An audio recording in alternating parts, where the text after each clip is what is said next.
त्याने या कामांचा पाठपुरावा केला का, हा कधीतरी प्रश्न हा नागरिकांनी उभे असणाऱ्या सर्व नगरसेवकांना विचारला पाहिजे, या मताचा मी आहे।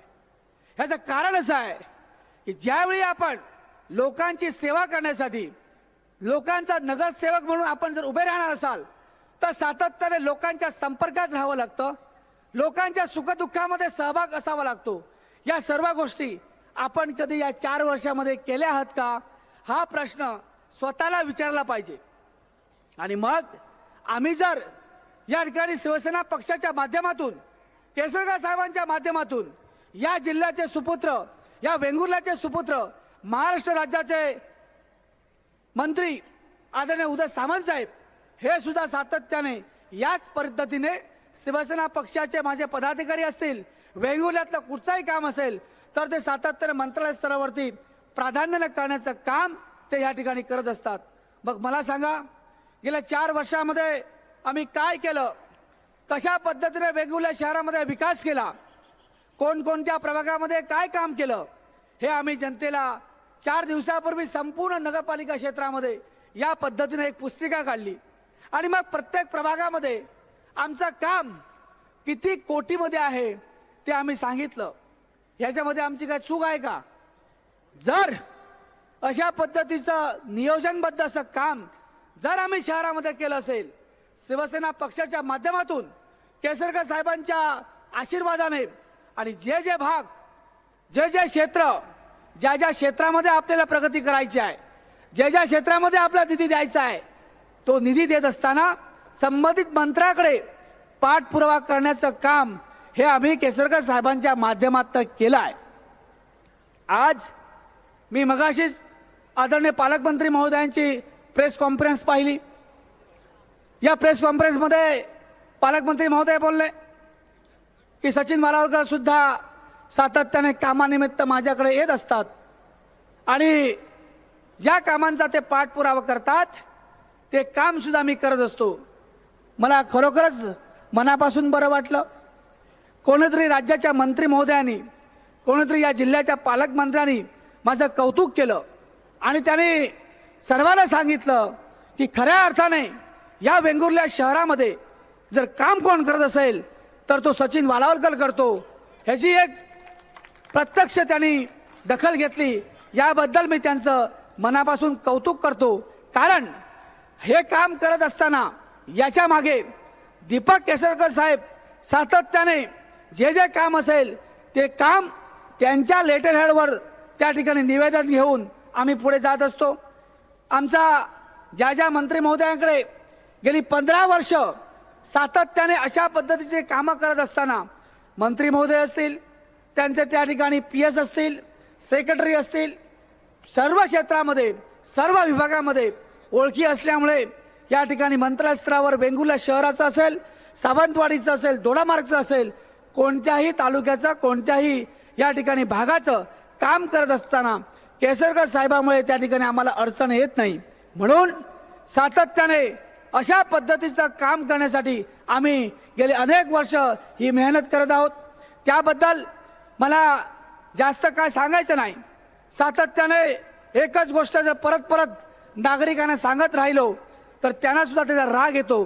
परंतु आपल्या माहितीसाठी सांगतो की वेंगुर्ला शहरामध्ये जी जी कामं केली, ज्या ज्या कामांच्या माध्यमातून निधीची पूर्तता करण्यासाठी आम्ही केसरकर साहेबांच्या माध्यमातून वेगवेगळ्या मंत्र्यांकडे, वेगवेगळ्या विभागांकडे पत्रव्यवहार केला, म्हणूनच एवढा मोठा निधी वेंगुर्ल्या शहराला प्राप्त होऊ शकला। आणि नुसता निधी प्राप्त झाला नाही तर ते काम सुद्धा पूर्णत्वास आम्ही नेलेलं आहे। म्हणून मतदारांकडे गेल्यानंतर मतदार आम्हाला जर विचारलं की आपणाला मतं मागण्याचा अधिकार काय, तर तो अधिकार म्हणजे असा आहे की गेल्या 4 वर्षामध्ये शिवसेनेच्या पक्षाच्या माध्यमातून ही प्रत्येक प्रभागामध्ये ज्या पद्धतीची आम्ही विकास कामं केलेली आहेत, बाकी सर्वजण सांगतात की आम्ही या ठिकाणी विकासाच्या मुद्द्यावर या ठिकाणी जातो आहे। बाबा विकास काय आहे, काय विकास केला, कशा पद्धतीने विकास केला, 4 वर्षामध्ये कोणी किती पैसे दिले, कोणते त्या ठिकाणी रस्ते झाले, कोणती गटारं झाली, कोणती पाण्याची व्यवस्था झाली, हे तर आपण सांगितलं पाहिजे। परंतु मी या स्टेजवरून 2 तास न बघता सांगू शकतो की या शहरामध्ये कोणत्या प्रभागामध्ये कोणतं काम झालं, कोणत्या प्रभागामध्ये कोणत्या कामाची आवश्यकता आहे, कोणतं काम प्रगतीपथावर आहे, कोणतं काम या ठिकाणी आम्ही करण्यासाठी साहेबांकडे दिलेलं आहे. या प्रत्येक कामाचा लेखाजोखा आज माझ्या डोक्यामध्ये आहे. मला काही पुस्तक वाचण्याची आवश्यकता नाही, कुठच्याही ऑफिसरकडे जाऊन माहितीच्या अधिकारात माहिती घेण्याची आवश्यकता नाही. प्रत्येक काम डोक्यात आहे. याचं कारण असं आहे की आपल्याला शहराबद्दल, आपल्याला लोकांबद्दल आदर असावा लागतो. आपण लोकांशी नम्रपणे बोललं पाहिजे, नम्रपणे वागलं पाहिजे. लोकांचे छोटे छोटे प्रश्न असतात. वेंगुर्ला मार्केट असेल, वेंगुर्ल्याचं भाजी मार्केट असेल, वेंगुर्ल्याचं मच्छी मार्केट असेल, कशामुळे होऊ शकलं? खरंच आज बोलण्याची वेळ आलेली आहे. कशामुळे होऊ शकलं? आज एवढा मोठा प्रकल्प त्या ठिकाणी झाला. वेंगुर्ला शहराची त्या ठिकाणी अनेक वर्षाची इच्छा होती की भाजी मार्केट झालं पाहिजे, भाजी मंडई झाली पाहिजे, मच्छी मार्केट झालं पाहिजे. परंतु हे जर वेंगुर्ला नगरपालिकेचे दोनही रोड अनेक लोकांना माहिती नाही आहे. अनेक लोकांना याबद्दल आम्ही हे केलं, आम्ही ते केलं, याची पेपरबाजी आम्ही करत नाही, कोणत्याही व्हॉट्सअपवर आमचा फोटो टाकत नाही. परंतु जर कदाचित हे काम करत असताना कशामुळे झालं हे लोकांना सांगण्याची आज वेळ आहे. वेंगुर्ला नगरपालिकेमधले बॅरिस्टर खर्डेकर रोड आणि बॅरिस्टर नाथपै रोड हे दोनही रोड मी स्वतः या ठिकाणी पाठपुरावा करून केसरकर साहेब या राज्याचे मंत्री असताना सातत्याने वेंगुर्ला असेल, सावंतवाडी असेल, रत्नागिरी असेल, कोकण भवन असेल, मंत्रालय असेल, या सर्व ठिकाणी या रस्ता हँडवर्क करण्यासाठी जवळजवळ 6 महिने सातत्याने प्रयत्न केले. अधिकारी वर्गांना भेटलो.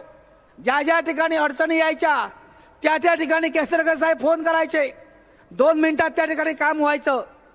मग हा जर रस्ता हँडवर्क झाला नसता, हा जर रस्ता नगरपालिकेकडे वर्ग झाला नसता, तर वेंगुर्ला शहरातलं भाजी मार्केट असेल, मच्छी मार्केट असेल, होऊ शकलं असतं का? मग हे कोणामुळे झालं, कशामुळे झालं, याचा कधीतरी आपण विचार करणार आहात का? म्हणून आम्ही फक्त ॲडव्हर्टाईज करत नाही, आम्ही फक्त व्हॉट्सअपवर जात नाही, आम्ही फक्त आम्हीच केलं, माझ्याशिवाय होऊ शकत नाही असं आम्ही सांगत नाही. परंतु कधीतरी या लोकांना कळलं पाहिजे. आज माझ्या या दोन्ही रोडमधले जे जे माझे नागरिक आहेत, जे जे वेंगुर्ल्याचे रहिवासी आहेत, 100 वर्ष त्यांचं घर असेल, 150 वर्षाचं घर असेल, दुरुस्त करू शकत नव्हते, ते पाडू शकत नव्हते. ते पाडायचं असेल, ते दुरुस्त करायचं असेल तर त्यांना परवानगी मिळत नव्हती. कशामुळे झालं हे? कशामुळे हा विकास होऊ शकला? त्याचं कारण असं आहे की हे दोन्ही रोड वेंगुर्ला नगरपालिकेच्या ताब्यात आल्यामुळे आज नगरपालिका सेंटर पासून 9 मीटरवर त्या ठिकाणी परवानगी देऊ शकते. त्याचमुळे हे मच्छी मार्केट झाले ना. कधीतरी होय म्हणा, कधीतरी आम्ही केलंय त्याचे गुणगान गा. आज पालकमंत्र्यांनी मान्य केलंय, याच्याबद्दल मला आनंद आहे.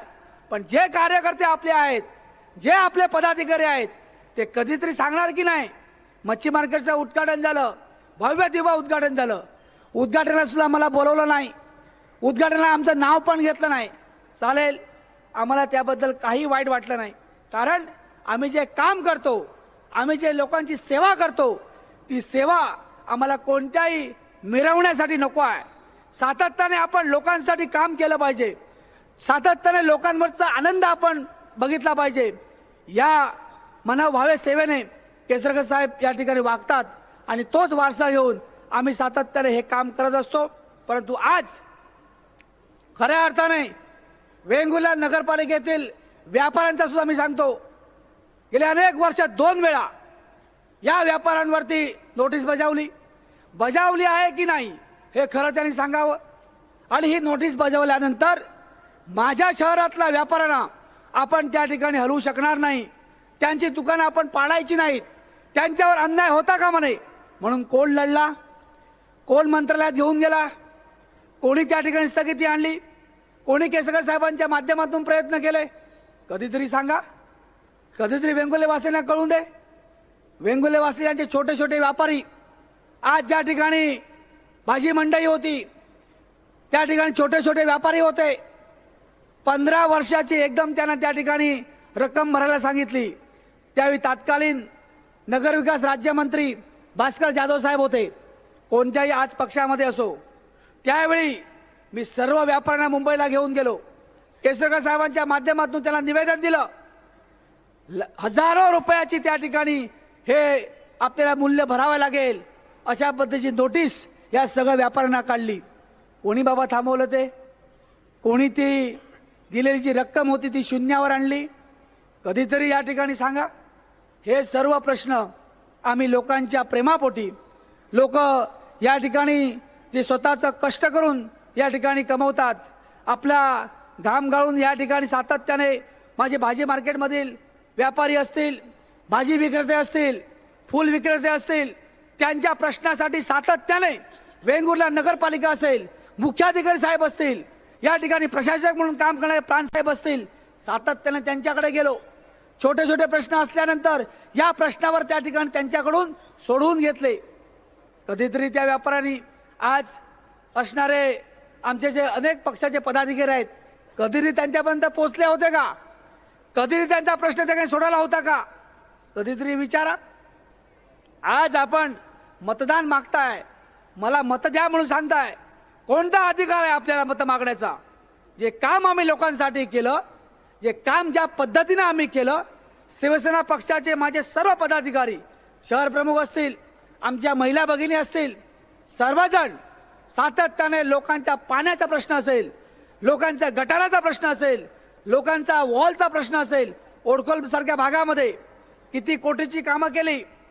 20 वर्षामध्ये कधीही नगरसेवकाने काम हे ओडकोल भागामध्ये केलं नव्हतं. आज किती कोट्याधी रुपयाची कामं आम्ही या ओडकोल भागामध्ये केली. लोकांना विचारा, पत्रकारांच्या माध्यमातून विचारा, माहितीच्या अधिकारात विचारा, कधी 20 वर्षामध्ये एवढं काम झालं का? कधी अशा पद्धतीनं लोकांच्या तोंडावरचा आनंद कधी आपण बघितला आहेत का? कधीतरी जावा ओडकोलमध्ये, तो उंच सकल भाग आहे, कोण तिकडे जातही नाही, कोणाला तो मार्ग आहे माहीत नाही. आज वेंगुर्ला शहरातले रस्ते, एकही रस्ता खड्डेमय नाही. मी आपल्या परत एकदा आपल्या माहितीसाठी सांगतो, गेल्या या वर्षी 22 दिवस अगोदर पाऊस झाला, सगळी टेंडर झाली होती.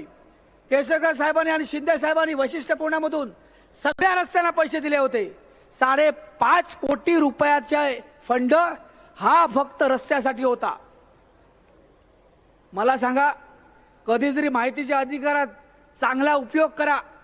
माहितीच्या अधिकारात विचारा, वेंगुर्ला शहरातले किती रस्ते मंजूर झालेले आहेत, किती रस्ते त्या ठिकाणी मंजूर होऊन कामं पूर्ण झालेली आहेत.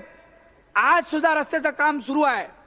पाऊस लवकर आला आणि अजूनपर्यंत पाऊस संपतच नाही, म्हणून वेंगुर्ला शहरातले काही रस्ते होऊ शकले नाहीत. कारण जर पावसामध्ये सुरू केले तर परत आहेतच की पाऊस आहे आणि हे रस्ते मुद्दाम करतायत वाहून जाण्यासाठी, म्हणून रस्ते झाले नव्हते. परंतु आपल्या माहितीसाठी सांगतो, प्रत्येक गल्लीचा रस्ता मला पाठ आहे. वेंगुर्ला शहरातल्या कुठच्या भागामधलं सिमेंटीकरण आहे, कोणत्या भागामध्ये खडीकरण आहे, कोणत्या भागामध्ये डांबरीकरण झालेलं आहे, कोणत्या व्हाळीचं काम पूर्ण झालेलं आहे, कोणतं टेंडर त्या ठिकाणी झालेलं आहे, सगळं या ठिकाणी आम्ही आमच्या शिवसेना पक्षाच्या माध्यमातून आम्ही हा पाठपुरावा सातत्याने करत आलो आहे आणि भविष्यामध्ये सुद्धा करत राहणार.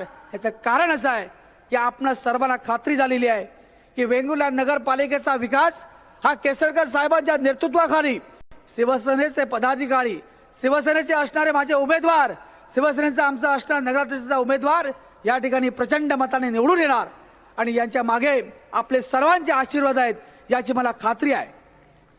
मित्रांनो, खरं तर माझ्याकडे बोलण्यासारखं खूप आहे. अनेक जण या ठिकाणी शिंदे साहेबांच्या येण्याची वाट बघतायत. काही कारणामुळे त्यांना लेट झालाय, थोड्याच वेळात ते ठिकाणी येतील.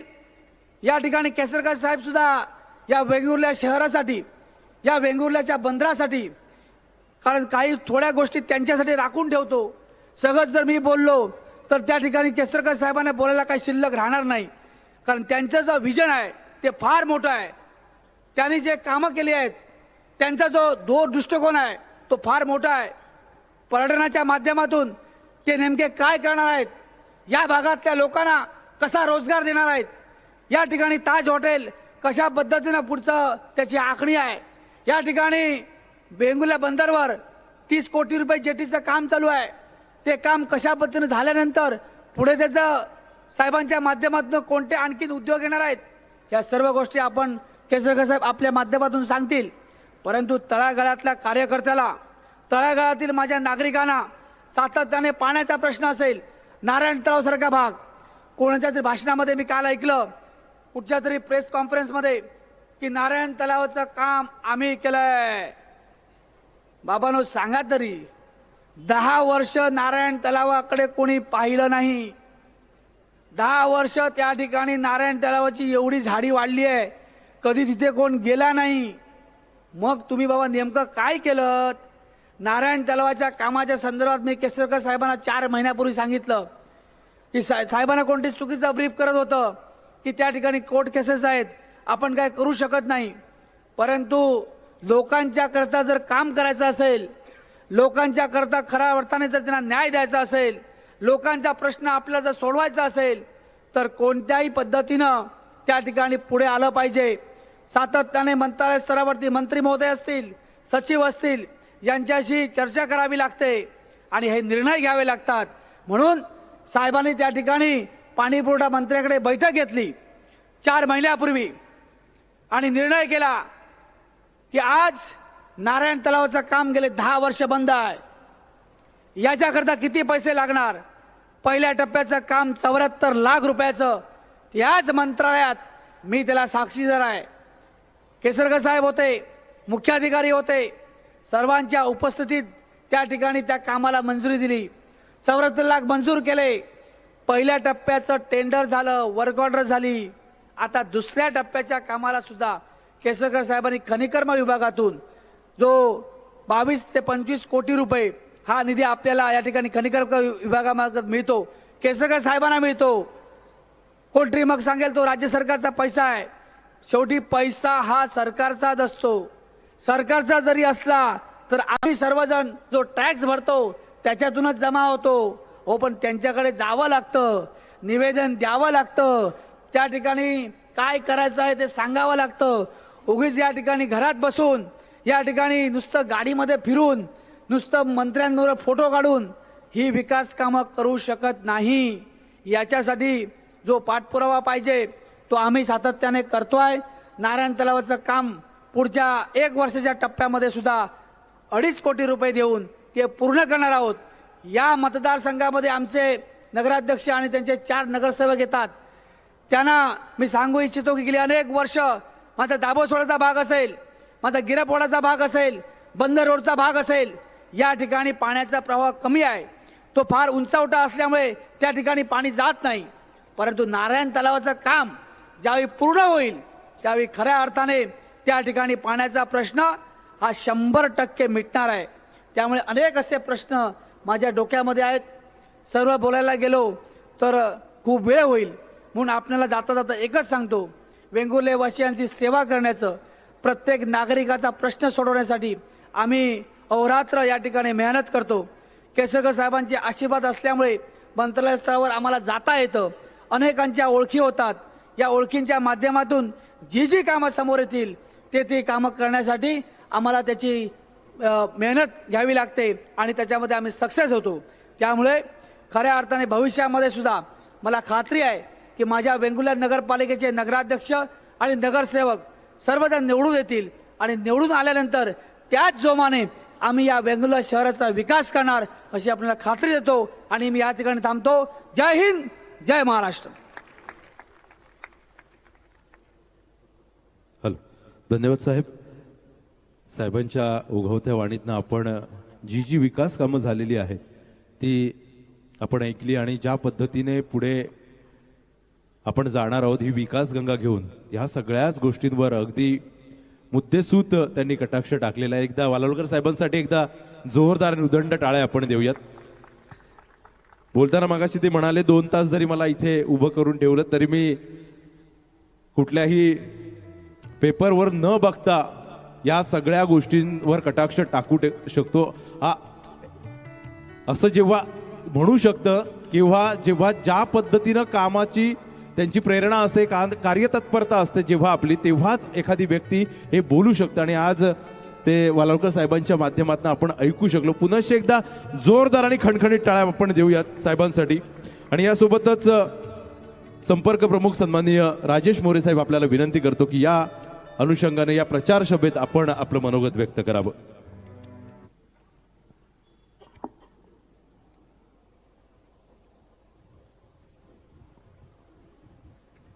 महाराष्ट्राचं आराध्य दैवत राजा शिवछत्रपतींना वंदन. कैलासवासी बाळासाहेब ठाकरे, आनंद दिघे, धर्मवीर आनंद दिघे यांना अभिवादन. राज्याचे उपमुख्यमंत्री माननीय एकनाथ शिंदे साहेब यांना मानाचा मुजरा. व्यासपीठावर उपस्थित आपल्या सर्वांचे लाडके आमदार दीपकजी केसरकर साहेब, वेंगुर्ला जिल्हा समन्वयक सचिनजी, आमचे नगराध्यक्षाचे उमेदवार नागेश उर्फ पिंटू गावडे, शहराध्यक्ष उमेश एरम, आमचे नगरसेवकासाठी असलेले उमेदवार लीना मापणकर, आदित्य प्रभुकुलकर, तृप्ती माणगावकर, सुरेंद्र चव्हाण, उमेश आरोलकर, सुप्रिया परब, आरती वालावकर, उमेश एरस, सात्विक गावडे, सुनील दुबळे, रोहिणी लोणे, शंकर गावडे, राशी कुबल, बाळकृष्ण हुले, चित्रांजली केरकर, नार्वेकर, सुहास जाधव, ॲडव्होकेट श्रद्धा बाविस्कर, प्रसाद बाविस्कर आणि मंजिरी मोरे. हे सगळे जण 20 जण नगरसेवकाचे उमेदवार आणि नगराध्यक्षासाठी आमचे पिंटू गावडे. आम्हाला ह्या सगळ्या वेंगुर्ला नगरपालिकेत मी मगाशी बघितलं सचिनजींना भाषण करताना, त्यांना वेंगुर्ल्याचा अख्खा रस्ता आणि गल्ली गल्ली पाठ होती. ते ज्या आविर्भावानं मगाशी बोलत होते, ज्या पोटतिडकीनं बोलत होते की जसा वेंगुर्ल्याचा सगळा विकास त्यांच्या नजरेसमोरून गेला आहे, एवढा हक्काने माणूस तेव्हाच बोलतो जेव्हा तो त्यात सहभागी असतो. त्याच्या प्रत्येक लेखणीतनं, त्यांच्या शब्दातनं, कुठल्या डिपार्टमेंटला आम्ही किती वेळा गेलो, मंत्रालयात किती वेळा फेर घेतली, हे सांगायला एक हिंमत लागते. आणि तो जो काम करतो आणि तोच ही हिंमत दाखवू शकतो. एवढ्या बारकाईनं, एवढ्या ह्याने बोलणारा, पोटतिडकीनं बोलणारा आपला लीडर आहे, याचा खरंच आम्हाला अभिमान वाटतो. आमचा कार्यकर्ता शिवसेनेचा एवढ्या पद्धतीनं डिटेलमधनं सगळं बोलतो. मगाशी मी काल इकडे आले असताना काही पत्रकारांनी मला विचारलं होतं की ते म्हणतायत की हा सगळा विकास निधी, विकास कामं आम्हीच केली. सगळी विकास कामं तुम्ही केलीत, मग केसरकर साहेब आमदार होते, प्रशासक 4 वर्ष, मला वाटतं ही 9 वर्षांनी इलेक्शन होते, बरोबर ना? 9 वर्षांनी इलेक्शन होते. 5 वर्षानंतर तुमचं नगराध्यक्षपद संपलं होतं. त्याच्यानंतरच्या 4 वर्षाच्या काळामध्ये जेव्हा प्रशासक होता तेव्हा इथे आमदार म्हणून आमचे दीपक केसरकर साहेबच काम करत होते. आणि एवढा निधी आणणं हे फक्त नगराध्यक्ष म्हणून शक्य होतं. तुम्ही अगोदरच्या 5 वर्षात का नाही केलं? तुम्हीच नगराध्यक्ष होतात ना, मग तेव्हा का नाही केलं? केसरकर साहेबांनी हा वेंगुर्ला घडवताना ज्या पद्धतीने मेहनत केले, त्या पद्धतीची मेहनत दिसून येते. बॅरिस्टर पै सभागृह, मी बरेच वेळा त्यांच्या भाषणात ऐकलं होतं की झुलता पूल कुठे आहे. मी मुंबईवरनं, ठाण्यावरनं आल्या असल्यामुळे मी खरंच बघायला गेलो की समुद्रकिनारी तो तुमचा झुलता पूल एकदम दिमाखाने, तिथे बरेच पर्यटक मोठ्या प्रमाणात गर्दी करून येतात. त्यासाठी दूरदृष्टी लागते आणि ज्याच्याकडे दूरदृष्टी असते तोच माणूस विकासाची कामं करू शकतो, त्याला विकासाने पुढे नेऊ शकतो. आपल्याला काय पाहिजे? आपल्या या भागाला जर चांगलं बनवायचं असेल तर त्यासाठी एक सुनियोजित नेतृत्व लागतं. नुसतं नगराध्यक्ष नाही तर आमदारही सुनियोजित असतात. असल्यावरती चांगल्या पद्धतीनं आपल्या भागाचा विकास होऊ शकतो. आणि मी त्याचे पुस्तक चाळलं. ह्या पुस्तकामध्ये नुसतं विकास कामं केली, इकडे केली तिकडे केली नाही, तर प्रत्येक प्रभागात प्रभाग क्रमांक 1 मध्ये आम्ही काय केलं, 2 मध्ये आम्ही काय केलं, एवढ्या बारकाईनं तेव्हाच माणसं लिहितात जी माणसं खरी असतात, खरे सच्चाईने लिहितात, त्याचा पाठपुरावा करतात, तेव्हाच ते लिहू शकतात. पण आमच्याकडे एक पद्धत आहे, खोटं बोला पण रेटून बोला. नाही केलं तरी आम्हीच केलं असं म्हणून करायचं आणि सगळं श्रेय लाटायचं. जनता सुज्ञ आहे. जनतेला माहिती आहे की कामं करणारी माणसं कोण होती. जनता 2 तारखेला त्यांना त्यांची जागा दाखवल्याशिवाय राहणार नाही. ह्या वेंगुर्ला नगर परिषदेमध्ये आमचे बरेचसे माणसं एकदम, काही ॲडव्होकेट, आमच्या श्रद्धाताई ॲडव्होकेट आहेत, सगळे उमेदवार आमचे सुशिक्षित आहेत, चांगल्या पद्धतीनं लोकांमध्ये मिसळणारे आहेत, त्यांची पाठी कोरी आहे. 9 वर्षानंतर जेव्हा इलेक्शन होते तेव्हा तुम्हाला ह्या नगरपालिकेमध्ये चांगली माणसं इथे पाठवायला लागतील, ज्यांना अभ्यास आहे, ज्यांना माहिती आहे, जी सुशिक्षित आहेत. अशी माणसं जेव्हा इथे जातील तेव्हा खऱ्या अर्थानं तुमचा वेंगुर्ला शहराचा विकास होणार आहे. वेंगुर्ला शहराचा विकास करायचा असेल तर आपल्याला केसरकर साहेबांना मजबूत करायला लागेल. त्यांचा नगराध्यक्ष आमचे पिंटू गावडे आहेत आणि या 20 नगरसेवकांना मोठ्या पद्धतीनं मताधिक्यानं आपल्याला निवडून आणायला लागेल. आता थोड्या आपण सगळेजण शिंदे साहेबांना ऐकायला इथे उत्सुकतात. शिंदे साहेबांची मालवणला सभा चालू आहे, मालवणवरनं ते लगेचच इथे येणार आहेत. पण आमचे शिंदे साहेब जेव्हा मुख्यमंत्री झाले, तुम्हाला सांगायला आनंद वाटतो की झाल्या सुरुवातीच्या काळातच आपल्या बहिणींसाठी ST मध्ये सवलत आल्याला चालू केली की नाही. 50% सवलत जेव्हा आमच्या बहिणींसाठी चालू केली, शिंदे साहेबांना ह्या गरीब सगळ्या लोकांचा एवढा कळवळ आहे. अनाथाचा नाथ एकनाथ आम्ही जेव्हा म्हणतो तेव्हा हा माणूस दिवस रात्र या लोकांच्यासाठी नेहमी झटत असतो. लोकांना काही झालं, कुठलीही गोष्ट असेल, जरा त्यांना समजलं, आम्हाला इशालवाडीची घटना तुम्हाला सगळ्यांना आठवण करून देतो की रात्रीचे 12-1 वाजले होते. त्यानंतर साहेबांना समजलं की इशालवाडीत अशी एक दुर्घटना झाली, अख्खं गाव त्या दरडीखाली घोसळलं गेले. साहेबांना चैन पडेना, रात्रीच्या रात्री साहेब तिकडे गेले. सकाळी उठून वरती सगळं प्रशासन हातबल, प्रशासनाच्या अगोदर आपले मुख्यमंत्री, तेव्हा मुख्यमंत्री होते साहेब, तिथे पोचले लोकांना. आणि आज त्या लोकांना, इशाळवाडीतल्या लोकांना चांगली घरं त्यांनी बनवून दिलेत. ती घरं नुसतं बोलत नाहीत, त्यांना बोलणं नुसतं जमत नाही, ते कामातनं उत्तर देतात. आणि कामातनं उत्तर देताना ते विचार करत असतात, नेहमी विचार करत असतात, अरे माझ्या ह्या गरीब माणसांना त्याचा कसा उपयोग होणार आहे. त्यांना लाडकी बहीण योजना राबवताना गेल्या आता जेव्हापासून चालू केली, शिंदे साहेब नेहमी सांगतात की लाडकी बहीण योजना मी असेपर्यंत बंद होणार नाही. आणि ते त्या पद्धतीनं ठाम असतात. कधीही भांडायची वेळ आली, सर्वसामान्य कार्यकर्त्याच्या पाठीशी ठामपणे उभा राहणारा आपला नेता आहे. आपला नेता हा सर्वसामान्य जनतेच्या पाठीशी नेहमीच उभा राहणार आहे. कुठल्याही योजना असो, बचत गटाचं अनुदान वाढवण्याचं असो किंवा अजून काही असो, शिंदे साहेब नेहमीच आपल्या पाठीशी उभे राहतात. ह्या नगरविकास खातं त्यांच्याकडेच आहेत. ह्या नगरपालिकेला आणि या सगळ्यांना जो काही निधी लागणार आहे तो साहेब कधीही कमी पडून देणार नाही. आणि केसरकर साहेबांवर त्यांचं विशेष प्रेम आहे. त्यांच्यासाठी ते नेहमीच धडपडत असणार, त्यांना नेहमीच मदत करायला शिंदेसाहेब नेहमी तत्पर असतात. ह्या सगळ्या गोष्टीचा विचार करून येत्या 2 तारखेला तुम्ही सगळ्यांनी विचार करावा. धनुष्यबाण ह्या चिन्हावर बटन दाबून तुम्ही सगळ्यांनी आमचे 20 आणि नगराध्यक्षाचे 21च्या 21 उमेदवारांना भरघोस मतं देऊन विजयी करावे, हे विनंती करायला मी तुमच्याकडे आलेलो आहे. जय महाराष्ट्र. धन्यवाद साहेब. सर्व आपण तमाम शिवसैनिक मतदार प्रत्येक नेत्याकडून आपल्या वेंगुर्ला शहरामध्ये जी विकास कामं केली गेली आहेत आणि विकास कामं होणार आहेत भविष्यामध्ये, या संदर्भातील सगळा आढावा आपल्या कानापर्यंत पोहोचतोय.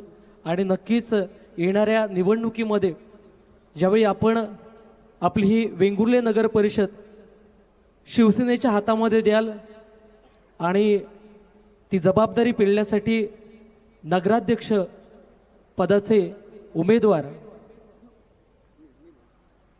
सन्माननीय नागेश उर्फ पिंटू गावडे हे ही जबाबदारी पेलण्यासाठी सज्ज होते. आपली प्रत्येकाची जबाबदारी आहे की ती जबाबदारी त्यांच्यावर सोपवायची आहे.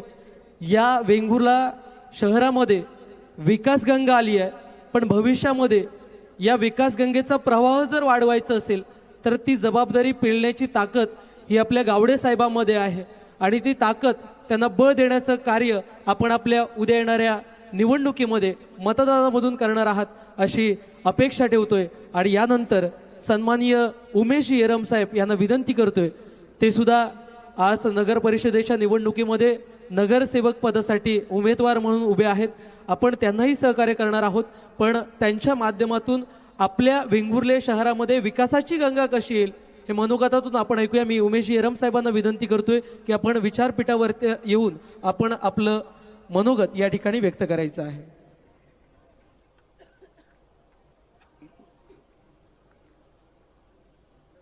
नमस्कार. संपूर्ण हिंदुस्थानाचा आराध्य दैवत श्री छत्रपती महाराजांसमोर नतमस्तक होऊन आज नगर परिषद निवडणूक 2025 आणि या निवडणूक जाहीर प्रचार सभेच्या निमित्तानं या ठिकाणी आमच्या पक्षाचे पक्षप्रमुख, आमचे सर्वांचे लाडके नेते, माजी मुख्यमंत्री आणि आताचे उपमुख्यमंत्री माननीय एकनाथजी शिंदे साहेब हे या ठिकाणी थोड्याच वेळात येणार आहेत. परंतु या ठिकाणी व्यासपीठावर उपस्थित या भागाचे लाडके आमदार आणि आमचे नेते माननीय दीपकभाई केसरकर आज वेंगुर्ले शहराच्या या निवडणुकीमध्ये या ठिकाणी सर्व निवडणूक हाताळण्यासाठी कशा प्रकारे निवडणुकीला सर्वजण सामोरे जात आहेत हे पाहण्यासाठी या ठिकाणी दाखल झालेले माननीय मोरे साहेब, आमचे पक्षाचे जिल्हा समन्वयक सचिनजी वालोलकर, नगराध्यक्षाचे उमेदवार माननीय नागेश उर्फ पिंटू गावडे, सर्व नगरसेवकाचे विषयी उमेदवार आणि आपण सर्व या ठिकाणी मला सांगायला अभिमान वाटतो की शिंदे साहेबांच्या माध्यमातून, दीपकभाईंच्या माध्यमातून वेंगुर्ले शहराचा विकास झालेला आहे आणि हा विकास होत असताना या ठिकाणी आम्ही सर्वजण नगर परिषद निवडणुकीला सामोरे जात आहोत. हे सामोरे जात असताना आम्हाला आपल्याकडे मत मागण्याचा अधिकार आहे, कारण आम्ही जी मतं मागतोय ती फक्त आणि फक्त विकासाच्या मुद्द्यावर. या ठिकाणी मी मागच्या सभेमध्ये सुद्धा सांगितलं होतं की दीपकभाईंचं वेंगुर्ले शहरामध्ये सर्वात जास्त अतिशय प्रेम आहे आणि या प्रेमाच्या पोटी या ठिकाणी ते वेंगुर्ले शहरामध्ये काम करत आहेत. आणि हे काम करत असताना त्यांच्यासमोर एक उद्दिष्ट आहे, कारण मी 30 वर्षापासून दीपकभाईंच्या पक्षामध्ये त्यांच्या सहवासामध्ये काम करतोय. हे काम करत असताना दीपकभाईने त्यावेळेपासून ठरवलेलं आहे की या ठिकाणी वेंगुर्ले शहर हे रेल्वे मार्गापासूनही लांब आहे, मेन हायवेपासून सुद्धा लांब आहे, परंतु गोव्याच्या जवळ असल्यामुळे या ठिकाणी विकास हा पर्यटनाच्या माध्यमातूनच होऊ शकतो. आणि तो दूरदृष्टिकोन ठेवून त्यांनी या ठिकाणी काम करायला सुरुवात केली. आणि हे काम करत असताना आपण बघतोय की वेंगुर्ले शहराला लागून संपूर्ण बंदर आहे, वेंगुर्ले शहराला समुद्र किनारा लाभलेला आहे. त्या दृष्टिकोनातून कशा प्रकारे वेंगुर्ले शहराचा विकास करता येईल हे जाणून घेऊन आज वेंगुर्ले बंदरावर करोडो रुपयाचा निधी खर्च करून त्या ठिकाणी पर्यटन कसा विकसित होईल हे या ठिकाणी दीपकभाई बघत आहेत. या ठिकाणी मगाशीच प्रेक्षकातून सांगितलंय की रोजगारीसाठी काहीतरी प्रयत्न करा, परंतु या ठिकाणी मी माझ्या युवक बंधू आणि भगिनींना एक सांगू इच्छितो की आपल्याला विकास हा पर्यटनातूनच करायचा आहे. आपली रोजगार निर्मितीसुद्धा या ठिकाणी कशा पद्धतीने पर्यटनातून होईल याचा सुद्धा प्रत्येकाने विचार करून तशा प्रकारची पावलं उचलावी असं या ठिकाणी मी जाहीर सभेतून आपल्याला सांगू इच्छितो. या ठिकाणी शिंदे साहेब थोड्या उशिराने येणार, परंतु प्रसार माध्यमातून एक सांगू इच्छितो की आमच्या दीपकभाई हे या ठिकाणी आज आमदार आहेत, परंतु त्यांच्याजवळ मंत्रिपद नाही आहेत. तर शिंदे साहेब आपणाला हात जोडून साष्टांग नमस्कार घालून मी या ठिकाणी आपल्याला विनंती करतो की आमच्या दीपकभाईंना पुन्हा तुम्ही एकदा मंत्रिपद द्या, जेणेकरून जो या ठिकाणी वेंगुर्ले शहराचा पर्यटना माध्यमातून जो विकास करायचा आहे तो आम्ही दीपकभाईंकडून करून घेऊ अशी या ठिकाणी मी जाहीर सभेतून आपल्याला विनंती करतो. या ठिकाणी आपण या मुद्द्यावर आमच्या विषयी उमेदवारांना आणि नगराध्यक्षाच्या उमेदवारांना विजयी कराल अशी खात्री बाळगतो. या ठिकाणी सर्वांचे आभार मानून मी माझे 2 शब्द संपवतो. जय हिंद, जय महाराष्ट्र.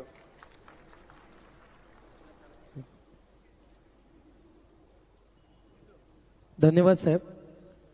खरं तर आपला वेंगुर्ला तालुकाच, संपूर्ण वेंगुर्ला तालुक्याचा जो पट्टा आहे तो पर्यटन दृष्ट्या विकसित होतोय. आता बऱ्याच जणांना प्रश्न पडला असेल की साहेब नाट्यगृह झालं, जेटीचा विकास चाललाय किंवा हे सगळे विकास कामं होते ती पर्यटन दृष्ट्या होत आहेत, मग रोजगाराची निर्मिती त्यातून कशी होईल? तर त्या प्रश्नाचं उत्तर देता मी सांगेन की जर या आपल्या पर्यटन दृष्ट्या सक्षम असलेल्या वेंगुर्ला शहरामध्ये किंवा वेंगुर्ला तालुक्यामध्ये जर MIDC आली, जर केमिकलचे एखादी फॅक्टरी आली, तर आपलं पर्यटन राहील का? आपला किनारा राहील का? तर मग जर आपल्या वेंगुर्ल्याचा विकास करायचा असेल तर त्याला पर्यटन दृष्टिकोनातूनच आपल्याला पुढे विकसित केलं पाहिजे. बऱ्याच युवकांच्या मनात हा प्रश्न असेल की आम्हाला रोजगार द्या, पण रोजगाराला सुद्धा कुठेतरी मर्यादा येते. रोजगार निर्माण करत असताना त्याचा पर्यावरणावर कुठे परिणाम होता कामा नये, पर्यावरणाचा कुठे ऱ्हास होता कामा नये हेही बघितलं पाहिजे. आणि जर पर्यावरणाचा ऱ्हास होणारा एखादा जर MIDC सारखा प्रकल्प आला तर त्याला विरोध करणारे पण विरोधक असतात. पण आपल्याला तसा विकासच मुळात नको आहे. आणि भाईंच्या माध्यमातून जो विकास होत आहे आणि जो विकास पुढे होणार आहे तो आपण पर्यटन दृष्ट्याच आपल्या भाईंकडनं हा विकास या ठिकाणी करून घेऊया अशी या ठिकाणी सगळ्यांच्या वतीनं, तमाम वेंगुर्लेवासियांच्या वतीनं सदिच्छा व्यक्त करतोय. आणि नगराध्यक्ष पदाचे खंदे उमेदवार ज्यांच्या हातामध्ये मी आताच जाहीर करतो की आपण वेंगुर्ले नगर परिषद देणार आहोत आणि वेंगुर्ले नगर परिषदेचा झेंडा घेऊन आपले सन्माननीय नागेश उर्फ पिंटू गावडे हे आपल्या नगराध्यक्षपदाच्या उमेदवारीसाठी निवडणुकीसाठी सामोरे जात आहेत. एकदा त्यांच्यासाठी आपण जोरदार टाळ्या वाजून त्यांना आत्ताच कौल देऊया.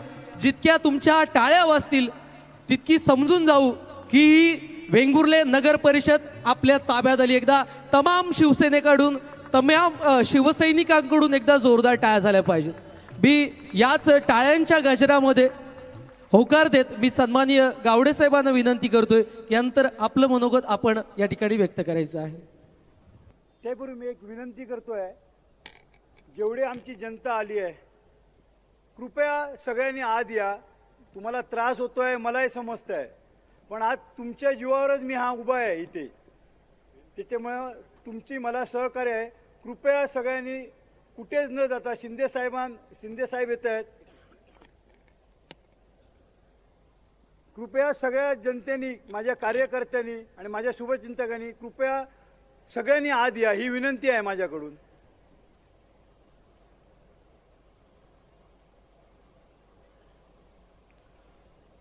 महाराष्ट्राचे आराध्य दैवत छत्रपती शिवाजी महाराजांना वंदन करून हिंदू हृदय सम्राट बाळासाहेब ठाकरे धर्मवीर आनंद दिघे साहेबांना मी अभिवादन करतो. दीपक भाई केसरकर साहेब आणि आपले महाराष्ट्राचे उपमुख्यमंत्री शिंदे साहेब, तसेच आपले महाराष्ट्राचे उद्योगमंत्री उदयजी सामंत साहेब, तसेच वेंगुर्ला सावंतवाडीचे मतदारसंघाचे लाडके आमदार आमचे दीपकभाई केसरकर साहेब, तसेच कुडाळ मतदारसंघाचे निलेशजी राणे साहेब, तसेच सचिनजी वालालकर साहेब. आज मी जो उभा आहे कार्यकर्ता म्हणून उभा आहे आणि कार्यकर्त्याची ओळख जी केली ना माझी ती दीपक भाईनीच केली आहे. मी ज्या पक्षात होतो आज 10 वर्ष मी त्या पक्षात राहिलेलो, कार्यकर्ता म्हणूनच राहिलो. ज्यावेळी मी त्यांना सांगितलं की एक कार्यकर्ता म्हणून की माझ्या जनतेसाठी तुम्ही काय केलात, विकास कामं तुम्ही भरपूर केलात. जनतेची एकच मागणी होती 8 वर्षापासून. आम्ही आज बॉडीमध्ये होतो ह्याच्यात भाजपच्यामधून. एक नुसती माझी एक मागणी होती की ॲम्ब्युलन्स द्या. 2016ला आम्ही निवडणूक लढलो, जिंकलो, सगळं झालं. भाईने आम्हाला तेव्हा 2 सीट पण दिल्या, सगळं आम्ही युतीत केलेलं त्यावेळी. नंतर भाईंचं इलेक्शन आलं 2000 साहेब केव्हा झालं ते 19ला. 2019च्या इलेक्शनला जेव्हा आपण युतीत लढलो भाईंना तिकीट दिलेलं आणि मी BJPत होतो. त्यावेळी एक अशी घटना घडली की आमच्याच पक्षाने राजन तेलींना अपक्ष उभं केलेलं. त्यानंतर माझ्या प्रचाराला घरी आले राजन तेली साहेब. मी त्यांना एकच विचारलं, आपण युतीत आहोत, जर तुम्हाला सांगितलं आहे की कोणत्या नेत्याने तुमच्या वरिष्ठांनी की मलाच सपोर्ट करायचा आहे कार्यकर्त्यांना, मग मला एक फोन तरी करायचा ना. का युती म्हणजे काय, युती धर्म हा सगळ्यांनीच पाळला पाहिजे. त्यावेळी माझ्यावर एवढं प्रेशर होतं की मी भाईंच्या शब्दाच्या बाहेर गेलो नाही युतीच्या. त्यावेळी मला वरून पण फोन आले, तुम्ही राजन तेलींचं काम करा. ते कपाट निशाणीवर होते त्यावेळी. नंतर मी सांगितलं मी युती सोडून काम करणार नाही, मी दीपक भाईंचंच काम करणार. म्हणजे हे सांगतील ती पूर्व दिशा. धर्म कोणी पाळायचा, आमच्यासारख्या कार्यकर्त्यांनी धर्म पाळायचा. नेते मंडळींनी काय केलं तरी चालून जातं. मग मी सांगितलं नाही, मी युती धर्मात पाळणार. मी भाईंचं एका मताने मी एकच नगरसेवक होतो की मी भाईंचं काम ओपनली केलं. त्याच्यामुळे माझ्यावर रोष होता. आजचा रोष नाही आहे माझा. जे नेते मंडळीची जी BJPची आहे आजचा रोष नाही आहे. नाविलाजाने मला सहन केलं त्यांच्यानी 5 वर्ष. कारण ह्यांना इलेक्शन लढवून मला बॉडी काढायची होती. मी आणि प्रसन्न कुबल हे त्यांचे मूळ सूत्रधार होतो. तोपर्यंत माझा वापर केला, प्रसन्न कुबलांचा त्यांच्याने वापर केला. आणि आज काय झालं, त्यांना मी नकोसा झालो होतो. त्यानंतर राजन गिरम आता 2024मध्ये भाई जेव्हा इलेक्शनला राहिले तेव्हा सेम तसंच झालं की मी भाईंचा प्रचार मनापासून करत होतो. साहेब तुमचा ते तुम्हाला माहीत आहे. एक मीटिंग झाली, मी सांगितलं मी तर युतीचंच करणार आहे.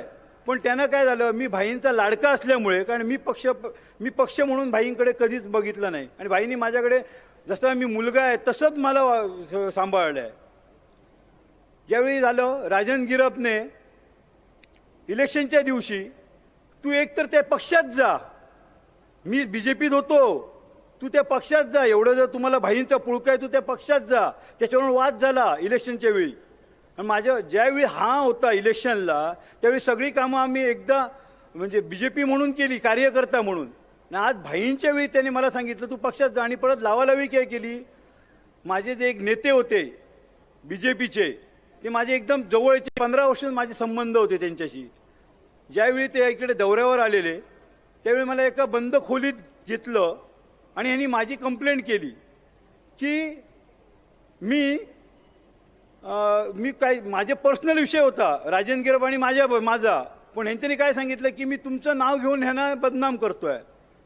तर मला बंद खोलीत माझ्या नेत्यांनी, BJPच्या जो माझा एकदम जवळचा नेता, अजूनही मी त्यांना मानतो, मी नाव घेणार नाही, तुम्ही त्यांना मानतो, अजूनही मानणार, पुढे पण मानणार. पण त्या राजन गिरपच्या सांगण्यावरून, मी आज 15 वर्षाचा त्यांचा कट्टर कार्यकर्ता होतो, समर्थक, त्यांच्या सांगण्यावर त्यांनी मला काय सांगितलं बंद खोलीत, त्याच्यात मनीष दळवी पण होते, की मी तुला ओळखत नाही. म्हणजे 15 वर्ष मी एवढाच मनाने त्यांच्यावर प्रेरणास्थान होतं माझं, मला त्यांनी सांगितलं राजन गिरपच्या सांगण्यावरून की मी तुला ओळखत नाही, तू कोण हे मला विचारलं. मी 2 दिवस झोपलो नाही. मला अजून ते मनात आहे. 2 दिवस झोपलो नाही आहे मी. ह्या मधुसूदन हॉलमध्ये मला घेतलं. मी 2 दिवस झोपलो नाही, 4 वाजेपर्यंत त्या दिवशी 2 दिवस झोपलो नाही. एवढा मी सच्चा कार्यकर्ता साहेबांचा होतो त्या. आणि त्या राजन गिरपच्या सांगण्यावरून माझा अपमान केला गेला तिकडे. मी कोणालाच सांगितलं नाही, मला कुठे राडा करायचा नव्हता. हे माझ्यावर घडलं आहे. कोणामुळे घडलं आहे? राजन गिरपच्या सांगण्यावरून. कारण तो पैसेवाला आहे, मी एक कार्यकर्ता आहे. त्यांना कार्यकर्त्याची किंमत नाही आहे. मी आज सांगतो का की आज वेळ आली आहे ही सांगायची, कारण ते पैशाला किंमत देतात भाजपवाले. आज जे राजन गिरपला ते तिकीट दिलं आहे त्याच्यात मागच्या वेळी असं ठरलं होतं, मी युवा शक्ती प्रमुख होतो, की पुढच्या वेळी तुम्ही थांबा, गिरप साहेब आहेत. हे आम्ही सुद्धा होतो त्यावेळी, पप्पू कुबलानी आणि सुहास गोंडवळकरला आम्ही थांबवलेलं. त्यामध्ये मी नव्हतो, मी लहान होतो, मी मॅच्युअर पण नव्हतो. मला पप्पू कुबलाने सांगितलं की त्याला संधी द्या. हे रवींद्र चव्हाणांचं वाक्य होतं की मी शक्ती प्रमुख होतो तेव्हा संघटनेची मिटिंग लागलेली. आणि आत्ता जेव्हा 8 महिन्यापूर्वी जेव्हा मी राजीनामा दिला त्याच्या 2 महिन्यापूर्वी ही मिटिंग झालेली होती. सगळे कार्यकर्ते होते. तुम्ही आज व्हिडिओ पण बघू शकता यूट्यूबवर त्याचा. तेव्हा काय सांगितलं होतं रवींद्र चव्हाण साहेबांनी? पुढची संधी मी तुम्हाला देणार. कोणाला? सुहास गोंडवळकर साहेबांना. म्हणजे ह्यांच्यावर कुठच्या याने विश्वास ठेवायचा? आज सुहास गोंडवळकर आज दुसऱ्या प्रभागात राहत आहेत, त्यांच्या मनात काही नाही आहे राहायचं, कारण त्यांना शब्द दिला होता. कोणी? रवींद्र चव्हाण साहेबांनी दिला होता. म्हणजे प्रत्येक इलेक्शनला दुसऱ्याला विश्वासघात करणं हे बीजेपीचं आहे. फक्त त्यांचे एक पैसे ज्याच्याकडे आहेत, बिल्डर लॉबी आहे, त्यांना ती प्रिय आहे. समाजसेवा कार्य करताना त्यांनी किंमत ठेवलीच नाही आहे. कारण माझ्या समोर हा विषय झालेला की सुहासला देत असतील तर काही चांगलंच आहे, नवीनाला द्या ना. आज तुम्हाला तिकीट मिळालं, तुम्ही नगराध्यक्ष झालात, चांगली गोष्ट होती. पुन्हा तुम्हीच जे विकास कामं काय तुम्हीच करणार. आम्ही पण होतो ना सहकारी. फक्त तिथे प्रमोट यांनी काय केलं? फक्त राजन गिरपनेच केलं, मीच केलं. आम्हाला कधी पोचूच दिलं नाही. राजन गिरपने कधीच पोचू दिलं नाही. नेत्यांना आम्ही फक्त त्यांची सेवाच करत राहिलो. माझा 6 नंबर, मी आज 5 शक्ती प्रमुखाचा प्रमुख होतो. माझ्या प्रभागात सगळी यंत्रणा चालू होती. आपले ते 95 बूथ आहे, ते पूर्ण सिंधुदुर्गात 95 बूथ तालुक्यात आमच्या. फक्त त्यांचं एकच ॲक्टिव्ह राहणं. पण आमच्या कार्यकर्त्यांनी ते केलं आहे. पण आम्हाला कधी सहकार्य केलं नाही. कुठचा माझ्या कार्यकर्त्याचा काय प्रश्न असला तर त्यांच्यानी कधीच दखल घेतली नाही. माझ्याबद्दल मी सांगतो, माझ्यावर जेव्हा प्रसंग आला, माझ्या आईचाच सांगतो मी, माझ्या आईचा जेव्हा प्रसंग झाला, मी 6 महिने हॉस्पिटलमध्ये होतो. हे राजन गिरपने एक फोन केला नाही. आम्ही जीवाचं प्राण करून ह्याला निवडून आणलं. माझा शेजारी हा, त्याला गंधसुद्धा नव्हता, मला पण नव्हता. पण साहेब पप्पू कुबलने घेतला शब्द, साहेब पालकमंत्री होतात तुम्ही, तरी ती सीट मागून घेतली का? की आम्ही निवडून आणतो. मी तेव्हा काय भाईंची माझं काही होतं नाही, काय मी लहान होतो तेव्हा. त्यावेळी मला सगळं झालं. तेव्हा आम्हाला राजन गिरपचं कॅरेक्टर पण माहीत नव्हतं कसं आहे. जेव्हा मी नगरसेवक झालो, आम्ही नगराध्यक्ष बसवला, त्याच्यावर त्याचे रंग दिसायला लागले आम्हाला. आणि पप्पू कुबल नाही कळलं मी कोणाला नगराध्यक्ष बनवला. आणि भाईंच्या विरोधात जाऊन बनवला. कारण पप्पू प्रसन्न कुबल हे भाईंचे खंदे समर्थक होते 20 वर्ष राष्ट्रवादीत. त्याने जो विश्वासघात केलाय पूर्ण त्या बॉडीवर आणि आमच्यावर, त्यानंतर आम्हाला त्यांनी बाजूला ठेवलं. 5 वर्ष आम्हाला बाजूला ठेवलं. फक्त एकच क्रेडिट घ्यायचं, आम्ही कधी स्टेजवर गेलो नाही, कारण मला ती आवडत नाही स्टेजवर जायची. आणि माझा एवढा विश्वासघात केला ना त्या प्रसन्न कुबलचा, केबिनमध्ये त्याला एवढं इन्सल्टिंग केलं. प्रसन्न कुबलाने काय सांगितलं की मी तुला नगराध्यक्ष बसवलाय. तो त्या खुर्चीवर जाऊन बसत होता, नुसता बसवला म्हणून त्याने. तर त्याला सांगितलं तू इथे का बसतोय, तू पडलायस, तुला बसायचा अधिकार नाही आहेस. म्हणजे त्यांनी 15 दिवसातच त्याला घालून दिलं. ज्याने त्याच्यासाठी तिकीट मागितलं आज त्याचा तो राहिला नाही. आणि त्याच्यावर नंतर काय सांगतोय, मी माझ्या कर्तृत्वावर निवडून आलो आहे. कसलं कर्तृत्व केलं तू? मी आताही विचारतो, तू जनतेसाठी काय केलंस? विकास कामं बाजूला ठेवा, तर आपण करणं केलीच पाहिजे.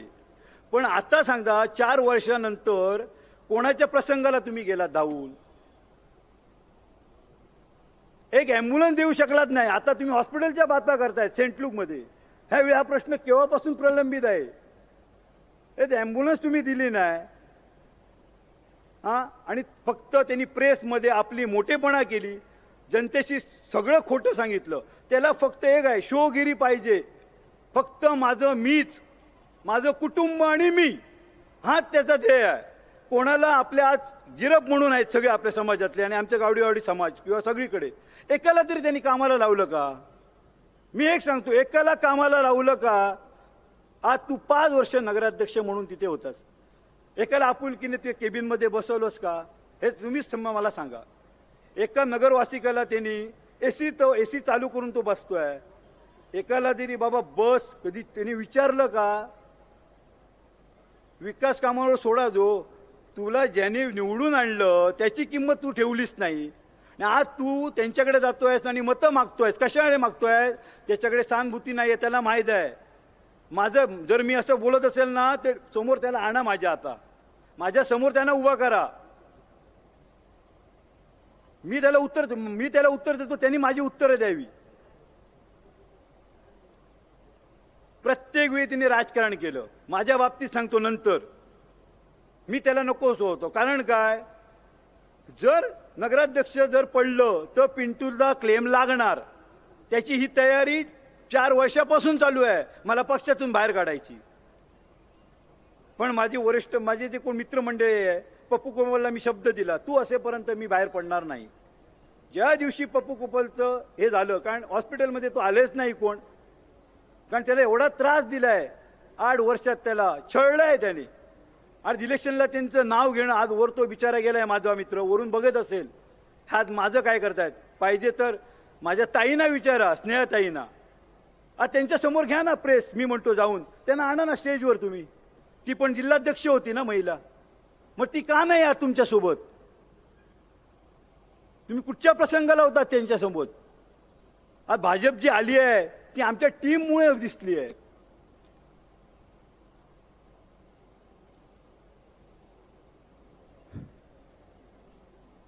राजन गिरबने हे परत हे केलंय. हा जो टेनिस क्रिकेटचा आहे, मी हे होतो कोण आपला आरोग्य सभापती, माझा फक्त त्याने वापर केला. मच्छी मार्केट बांधताना वापर केला माझा त्याने.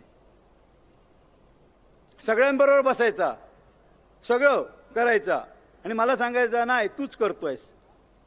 आणि क्रिकेटचा तो बराच विषय, टेनिस क्रिकेटला त्याचा विरोध. मी सूचक म्हणून होतो साहेब, सभापती प्रोसिडिंगला माझं नाव आहे सूचक म्हणून, आणि दुसरा माझा मित्र होता आणि मी दुसरा गेलो. माझी बदनामी काय, सर्वांमध्ये सहमती केली की मी सांगितलं की क्रिकेट जो आहे स्थानिकांना विचारूनच तुम्ही त्या एनजीओला द्या. लेदर क्रिकेट आहे, माझा लेदर क्रिकेटचा विरोध नाही आहे. पण त्यांनी प्रोसिडिंगची साहेब सिस्टीम ना माझं नाव काढून त्या प्रशांत आपटेचं घातलं आणि श्रेय मयेकरचं घातलं. फक्त मी का कारवाई केली नाही? ती जी प्रोसिडिंग करत होती मुलगी, त्याची नोकरी जाणार असती. म्हणजे ही ती कामं करत होता. म्हणजे आमची सभा झाल्यानंतर तो बसून सगळं चेंज करत होता. जे सभागृहात ठरलं ते त्याचे काहीच नाही. म्हणजे आपणच कोण तानाशाही कसा वागत होता. आम्हाला कधी विश्वासात घेतलंच नाही कुठच्याच नगरसेवकांना.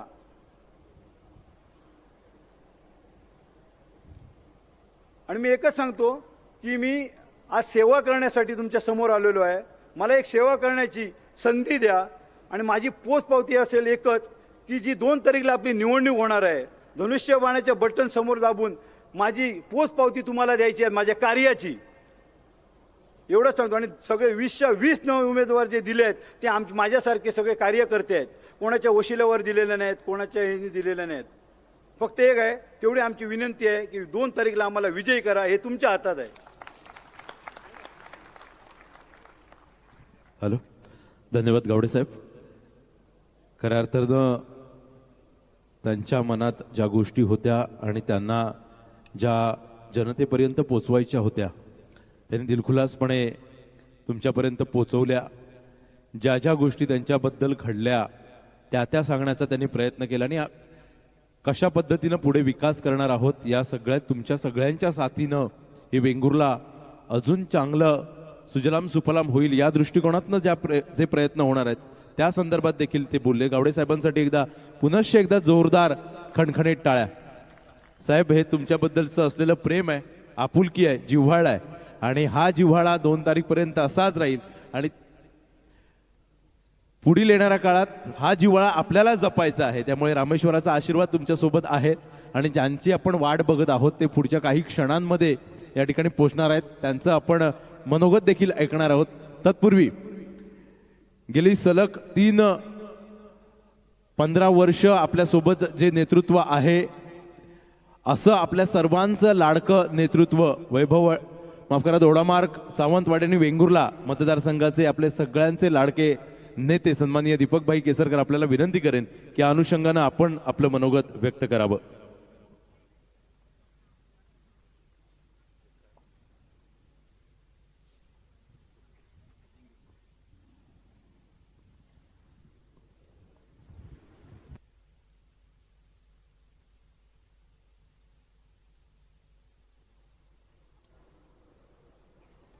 महाराष्ट्राचं आराध्य दैवत छत्रपती शिवाजी महाराज यांना वंदन करतो.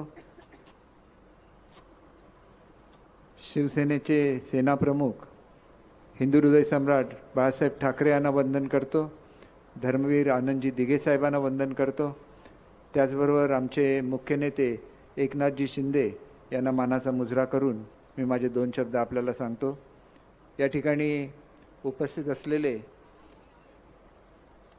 या वेंगुर्ला नगरपालिकेतील आमचे नगराध्यक्ष पदाचे उमेदवार श्री पिंटू गावडे, आमचे पक्षनिरीक्षक आदरणीय राजेशजी मोरे, या ठिकाणी उपस्थित आमचे माझ्या विधानसभेचे प्रमुख सचिनजी वालावलकर आणि या ठिकाणी उपस्थित आमचे सर्व वॉर्डमधून उभे राहिलेले उमेदवार आणि उपस्थित बंधू भगिनींनो, त्याचबरोबर आमचे युवकचे अध्यक्ष ढेरेसाहेब आहेत. मी आपल्याला एक विनंती करेन की तुम्हाला आमच्या सर्व उमेदवारांची मी ओळख करून देतो. प्रत्येक उमेदवार उभा राहिल्यानंतर आपण टाळ्या वाजवून त्यांना प्रोत्साहित करावं आणि तुमचे आशीर्वाद त्यांना द्यावे. सर्वप्रथम आमचे नगराध्यक्षपदाचे उमेदवार श्री पिंटू गावडे यांना, नागेश उर्फ पिंटू गावडे यांना आपण शुभेच्छा द्याव्या. त्याच्यानंतर लीना समीर महापणकर, आदित्य नित्यानंद प्रमुखानोलकर, तृप्ती अजय माणगावकर, सुरेंद्र तात्या चव्हाण, उमेश सुभाष आरुलकर, सुचित्रा स्वप्नील परब, आरती देवीदास वालावलकर, बुधाजी उर्फ उमेश बाबूराव एरम, सान्वी जयेश गावडे, सुनील शशिकांत डुबळे, रोहिणी सदाशिव लोणे, शंकर सुभाष गावडे, राशी राजेश कुबल, बाळकृष्ण पुंडलिक हुले, चित्रांजली अंकुश केरकर, दत्ताराम विठ्ठल नार्वेकर, सुहास विश्राम जाधव, श्रद्धा प्रवीण बाविस्कर, प्रसाद बाळा बाविस्कर आणि मंजिरी मच्छिंद्रनाथ मोरे, हे सर्व आमचे उमेदवार आहेत. यांना आपण आपले आशीर्वाद द्या, आपले मतरूपी आशीर्वाद द्या आणि तेवढ्यापुरतं थांबू नका. आपण आजची मीटिंग झाल्यानंतर आपल्या आजूबाजूचे जे 5-10 लोक असतील त्यांनासुद्धा सांगा की खऱ्या अर्थाने जर वेंगुर्ल्याचा विकास व्हायचा असेल तर आपल्याला शिवसेनेच्या धनुष्यबाणालाच मतदान केलं पाहिजे, हे आपण सर्वांना निश्चितपणे सांगा, अशी मी आपल्याला नम्रपणे विनंती करतो. एक गोष्ट मला आपल्याला सांगायची आहे की मी ज्या वेळेला पहिल्यांदा उभा राहिलो आमदारकीच्या निवडणुकीला, त्यावेळेला माझा मतदारसंघ पूर्वीचा वेगळा होता. त्याच्यामध्ये कुडाळचे 2 जिल्हा परिषद गण येत होते आणि त्याच्यामुळे कुडाळचा निम्मा भाग, सावंतवाडी आणि दोडामार्ग म्हणून माझा मतदारसंघ होता. पण मी स्वतःला भाग्यवान समजतो की त्याच वेळेला मतदारसंघाची पुनर्रचना झाली आणि वेंगुर्ला पूर्ण तालुका दोडामार्ग तालुका आणि सावंतवाडी मिळून माझा मतदारसंघ झाला. अतिशय सुंदर असं तुमचं हे वेंगुर्ला गाव आहे. कोणालाही प्रेमात पडावं असं सौंदर्य या वेंगुर्ल्यामध्ये आहे.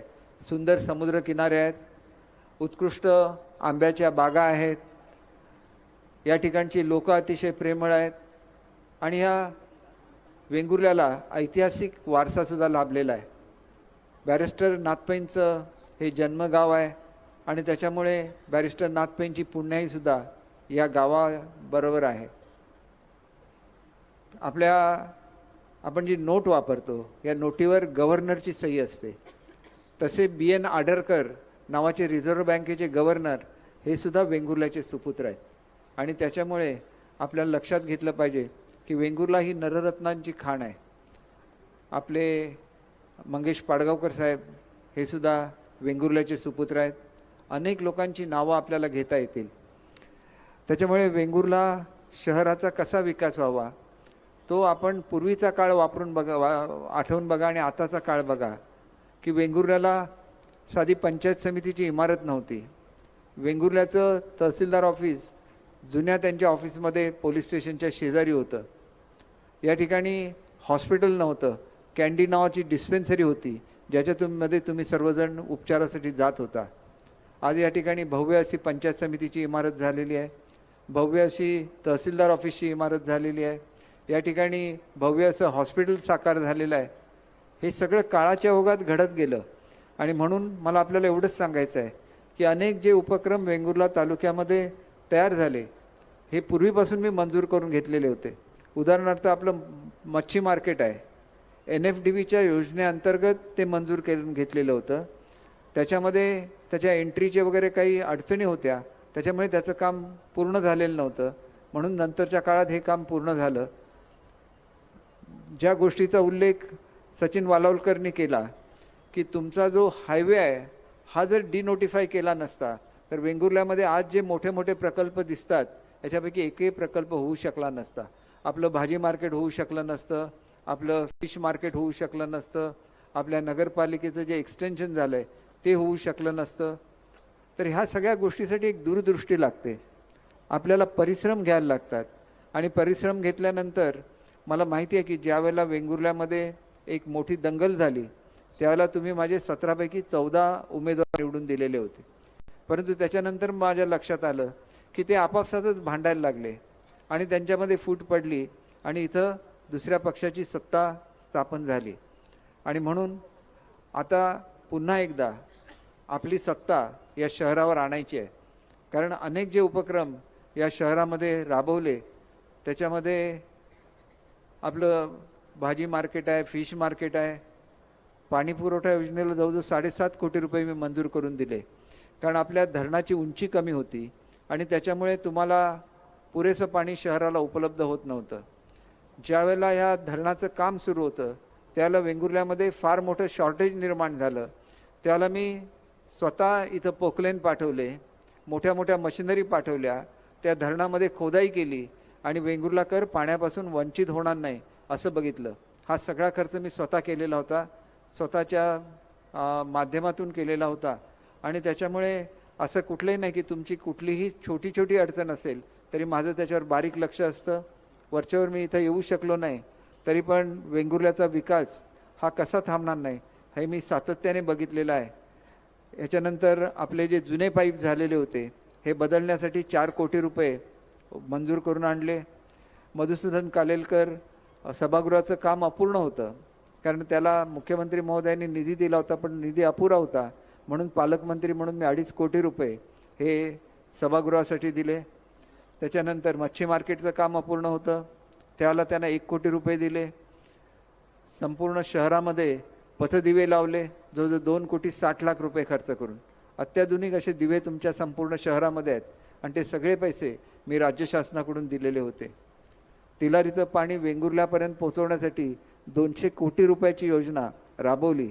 आजसुद्धा हे पाणी तुमच्या शहरापर्यंत आलेलं आहे परंतु त्याचा रेट जास्त होता म्हणून वेंगुर्ला नगरपालिका ते पाणी घेत नव्हतं. तो रेटसुद्धा आता कमी करून 9.5 रुपयावरून 7.5 रुपयावर हा रेट आणलेला आहे. त्याच्यामुळे तुम्हाला येत्या काही महिन्यामध्येच 24 तास पाण्याचा पुरवठा होऊ शकेल. जलबांधेश्वर आहे तिथं व्ह्यू पॉईंट बांधला, झुलता पूल बांधला. तुम्हाला माहिती आहे की वेंगुर्ल्याला पूर्वी स्वतःचा बीच नव्हता. वेंगुर्ल्याला जायचं असेल तर नवाबागवरून बीचवर जायला लागायचं. त्या ठिकाणी नवीन ब्रिज बांधला, त्याच्यामुळे कितीतरी पर्यटक हे त्या ठिकाणी यायला लागले. तुमची जी अपेक्षा आहे की रोजगार निर्माण झाला पाहिजे, तर तुम्ही त्या ब्रिजकडे जाऊन बघा. किमान 50 तरी लोक आज तिथं व्यवसाय करतायत. स्वतःचे छोटे छोटे गाडे त्यांनी घातलेले आहेत आणि ते व्यवसाय करतात. कॅन्डी डिस्पेन्सरीच्या जागी मी तुम्हाला सांगितलं नवीन हॉस्पिटल आपण बांधलं, नवीन ITI बांधलं, पंचायत समितीची नवीन इमारत बांधली, तहसीलदार कार्यालय नवीन बांधलं. हे ह्या ज्या सुंदर अशा इमारतीच्या समोर आपण बसलेले आहात ते बॅरिस्टर नाथ पै यांचं स्मारक आणि सामुदायिक केंद्र हे सुद्धा बांधलं. आणि सगळ्यात मोठं जे काम माझ्याकडून झालं असेल ज्याच्याबद्दल मला स्वतःला अभिमान आहे की रामेश्वर मंदिर अनेक वर्ष, जे तुमच्या सगळ्यांचं दैवत आहे, अनेक वर्ष रामेश्वर मंदिर हे आहे त्या स्थितीमध्ये होतं, परंतु राज्य शासनाकडून त्याला 1.5 कोटी रुपयाचा निधी उपलब्ध करून दिला आणि त्याच्या सुशोभीकरणाचं काम सुरू झालं. आणि म्हणून सगळ्यात महत्त्वाचं वेंगुर्ल्यामध्ये काय असतं की श्रीदेव रामेश्वराचे आशीर्वाद मिळणं. जापनीज गार्डनसाठी 3 कोटी रुपये सिंधुरत्न योजनेमधून मंजूर करून दिले.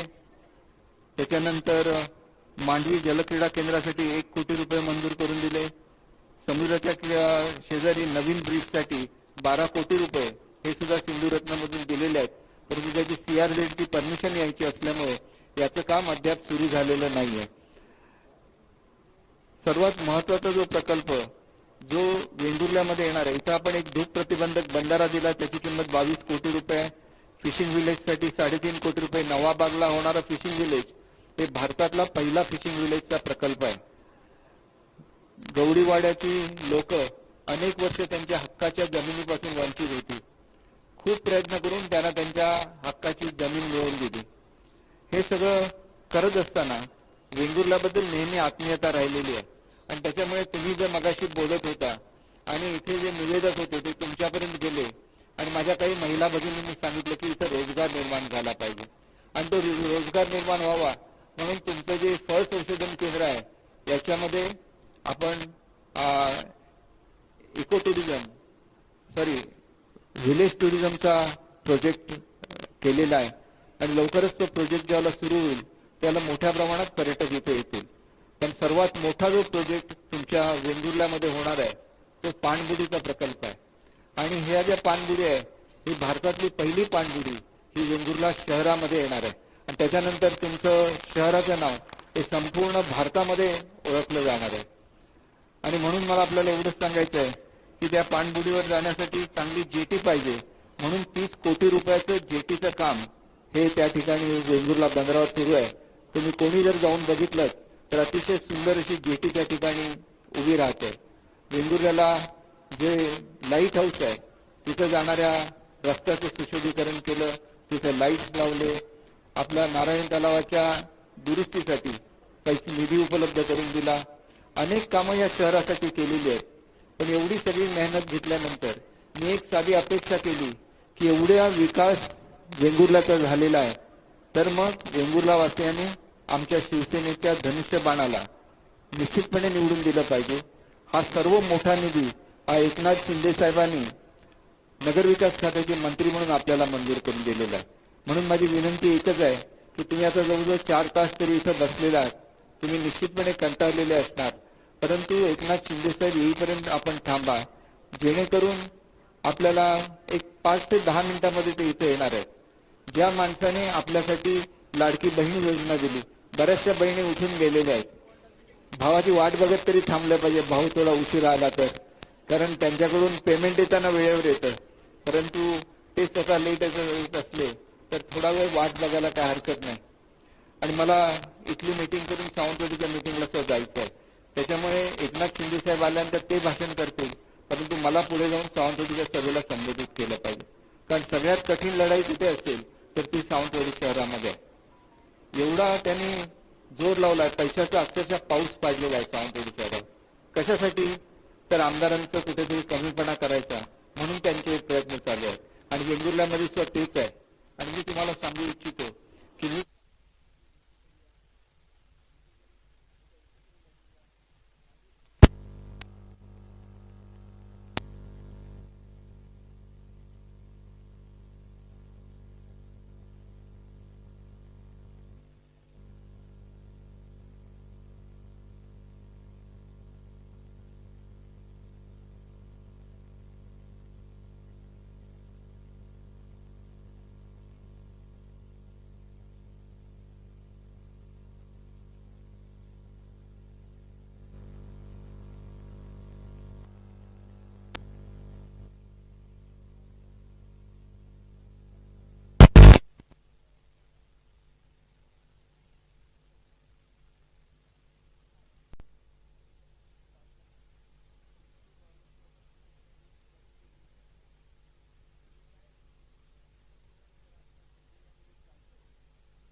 खऱ्या अर्थाने तुम्ही जर आशीर्वाद दिला तर तो नगराध्यक्ष बनू शकेल आणि पिंटू गावडे नगराध्यक्ष बनला तर मी आपल्याला खात्री देतो की आमचे एकनाथ शिंदे साहेब हे नगरविकास खात्याचे मंत्री आहेत. आतापर्यंत जवळजवळ 100 कोटीपेक्षा जास्तचा निधी हा त्यांनी वेंगुर्ला शहराला दिलेला आहे. पिंटू गावडेंना तुम्ही नगराध्यक्ष बना. वेंगुर्ल्याचा पूर्ण कायापालट करण्याची जबाबदारी ही माझ्यावर राहील एवढी मी आपल्याला खात्री देतो. आणि म्हणून एका साध्या तरुणाला तुमच्या आशीर्वादाची गरज आहे.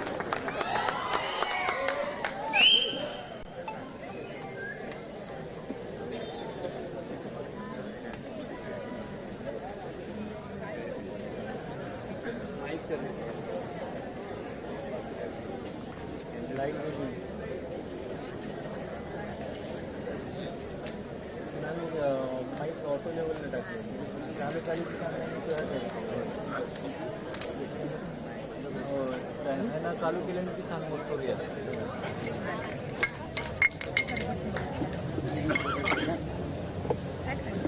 ऑटो लेवलला म्हणजे माईक वरती नाही स्पीकरवरती टाकलेलं आहे. चेक करूया ते कसं सांग चालू केल्याची गोष्ट आहे.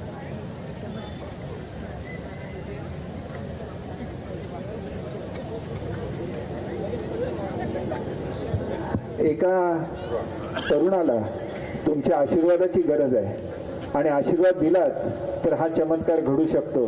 आणि म्हणून मी तुम्हाला सर्वांना विनंती करतो, नागेश उर्फ पिंटू गावडेंनाच मतदान करायचं असं नाही.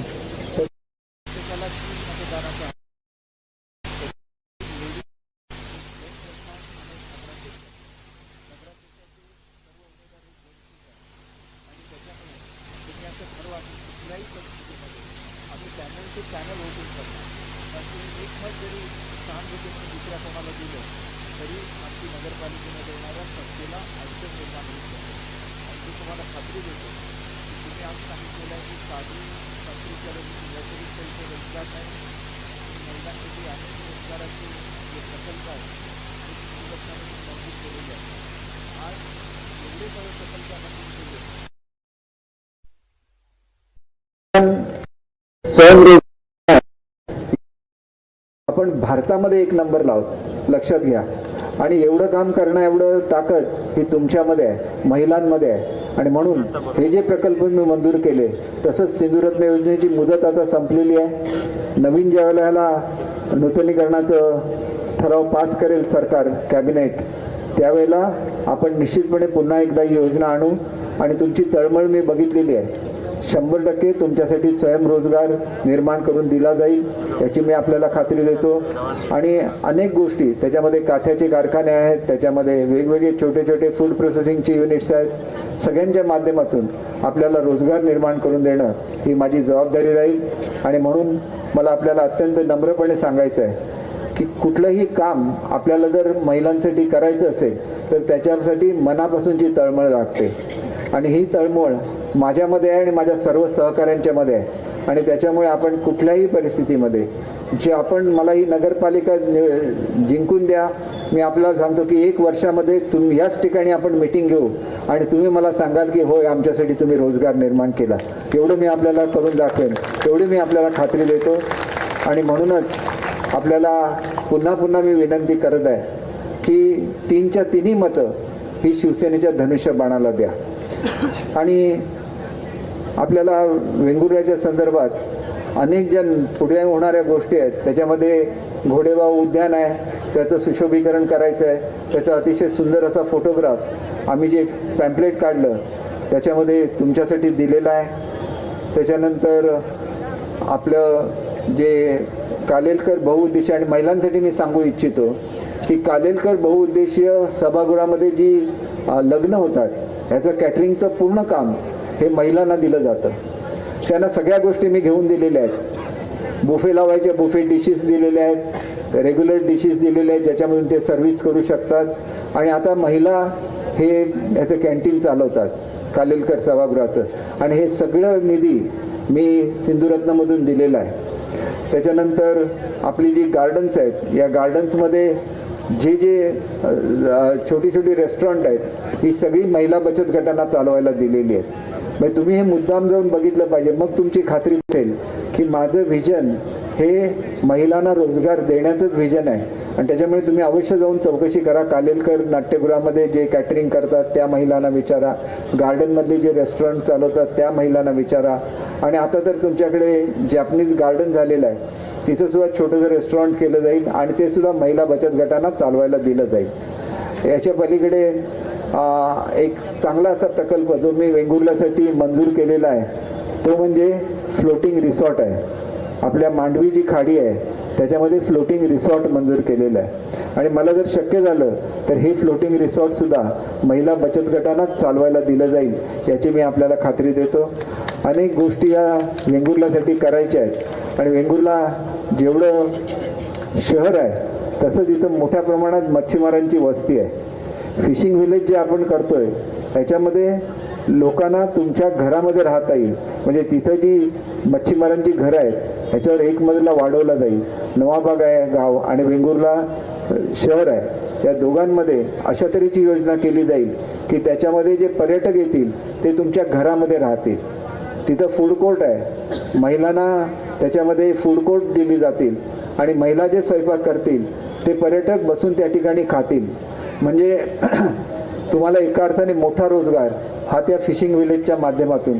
आज या प्रोजेक्टचं महत्त्व तुम्हाला कळलेलं नाही, पण तुम्ही जर हॉलंडमध्ये गेला, ॲम्स्टरडॅममध्ये गेला तर तिथून 200 किलोमीटर प्रवास करून फिशिंग विलेजला घेऊन गेलं जातं.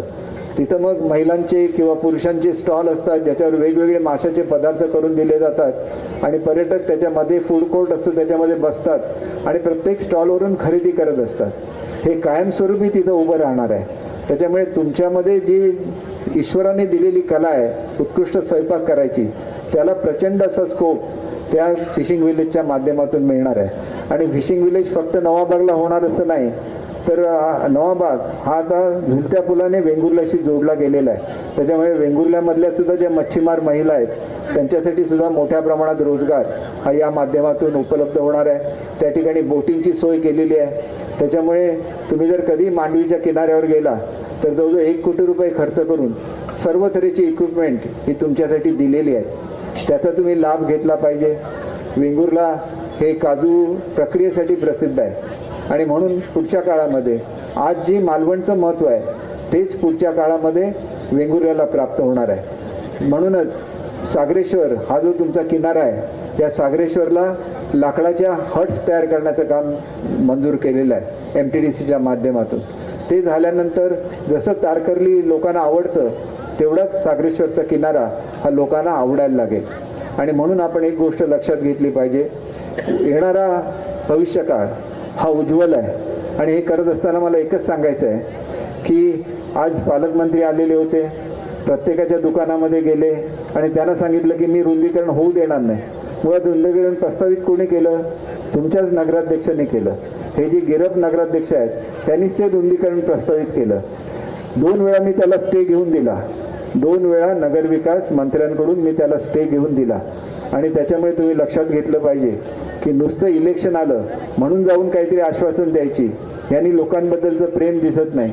लोकांबद्दलचं प्रेम हे मनामध्ये असायला लागतं, लोकांबद्दलची तळमळ मनामध्ये असायला लागते.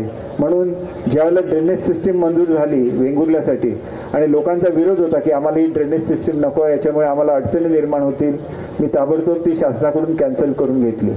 परंतु पुढच्या काळामध्ये जसं सावंतवाडीला आम्ही डिसेंट्रलाइज ड्रेनेज सिस्टीम करतोय की ज्याच्यामुळे मोठं तुमचं जे घरपट्टी असते ही वाढणार नाही, अशा तऱ्हेचं ड्रेनेज सिस्टीम आम्ही मंजूर करून घेतोय.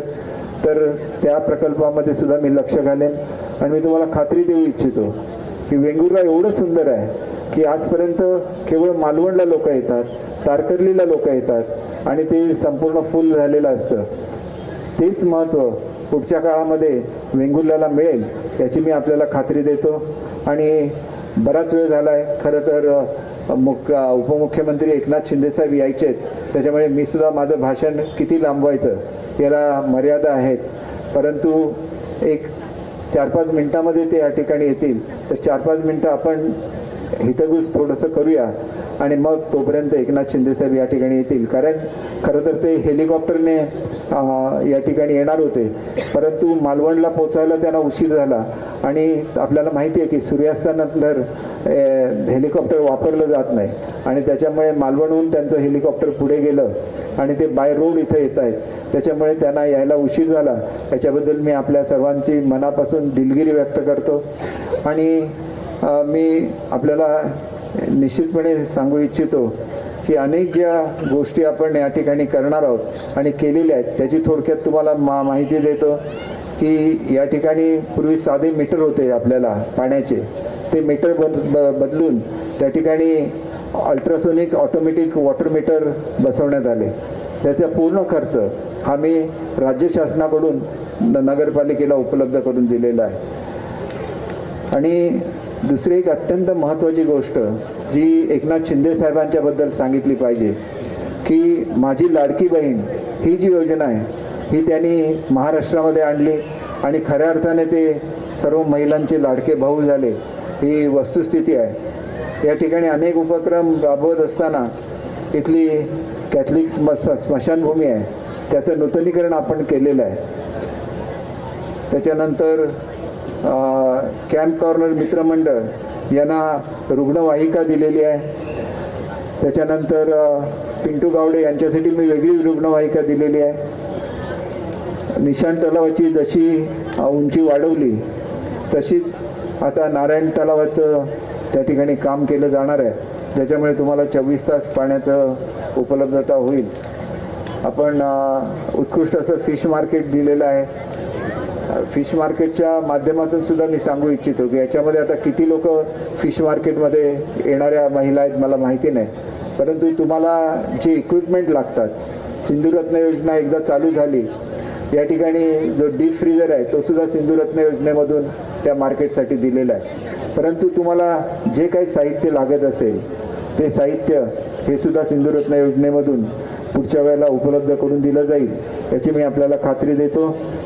अनेक गोष्टी या ठिकाणी बोलता येतील, परंतु मला आपल्याला निश्चितपणे एवढंच सांगायचं आहे की लहान लहान प्रश्न तुमच्या प्रत्येक प्रभागामधले होते. उदाहरणार्थ भटवाडी आहे, त्या ठिकाणी पाणी जात नव्हतं, त्या ठिकाणी नवीन विहीर आणि उंच टाकीचं बांधकाम करून दिलं. आनंदी आर्केड इथं सार्वजनिक जागेचं सुशोभीकरण करून दिलं. इंद्रधनु पार्क रस्ते मजबूतीकरण करून दिलं. त्याच्यानंतर अशा तऱ्हेची जवळजवळ 4,84,00,000 रुपयाची कामं ही प्रभाग क्रमांक 1 मध्ये झालेली आहेत. प्रभाग क्रमांक 2 मध्ये 4,68,00,000 रुपयाची कामं झालेली आहेत. या सगळ्यामध्ये सगळीकडे हायमास्ट लॅम्प बसवलेले आहेत, संरक्षक भिंती बांधलेल्या आहेत, रस्त्यांची डांबरीकरणं केलेली आहेत. प्रभाग क्रमांक 3 मध्ये एकंदर 14 कोटी रुपयाची कामं केलेली आहेत.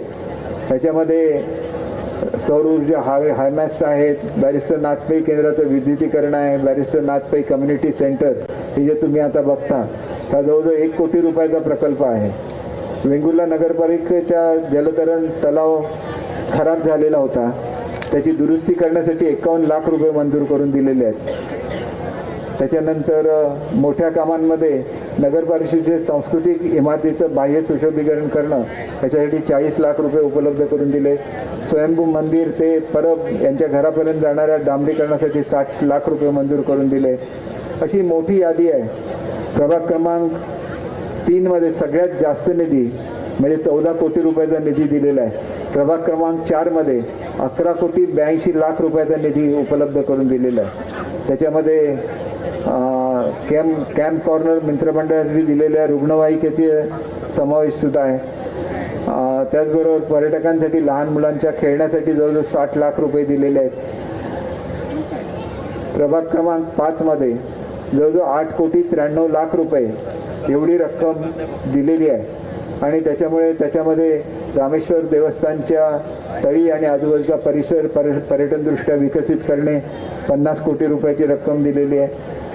जिम व्यायामशाळाच्या इमारतीचा विकास करण्यासाठी 23 लाख रुपये दिलेले आहेत. मच्छी मार्केट बांधकामासाठी 62 लाख रुपये उपलब्ध करून दिलेले आहेत.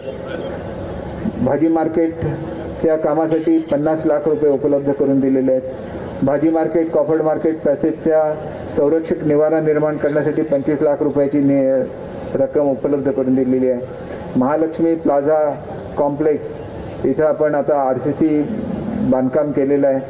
होली क्रॉस तिटा ते फर्नांडिस घरापर्यंत जाणारा रस्त्याचं डांबरीकरण, असं जवळजवळ आपण एकंदर हे रक्कम बघितली तर 8,93,00,000 रुपये एवढी रक्कम ही प्रभाग क्रमांक 5 साठी दिलेली आहे.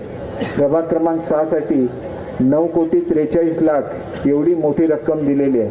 त्याच्यामध्ये रामेश्वर मंदिरच्या जवळचा रस्ता खोदलेला होता, तो दुरुस्त करण्यासाठी 25 लाख रुपये दिलेले आहेत. त्याच्यानंतर अनेक गटारांवर त्या ठिकाणी फाड्या टाकून ती गटारं बंदिस्त केलेली आहेत. अनेक कामं ही रस्ता रुंदीकरण डांबरीकरणाची आहेत. त्याच्यामध्ये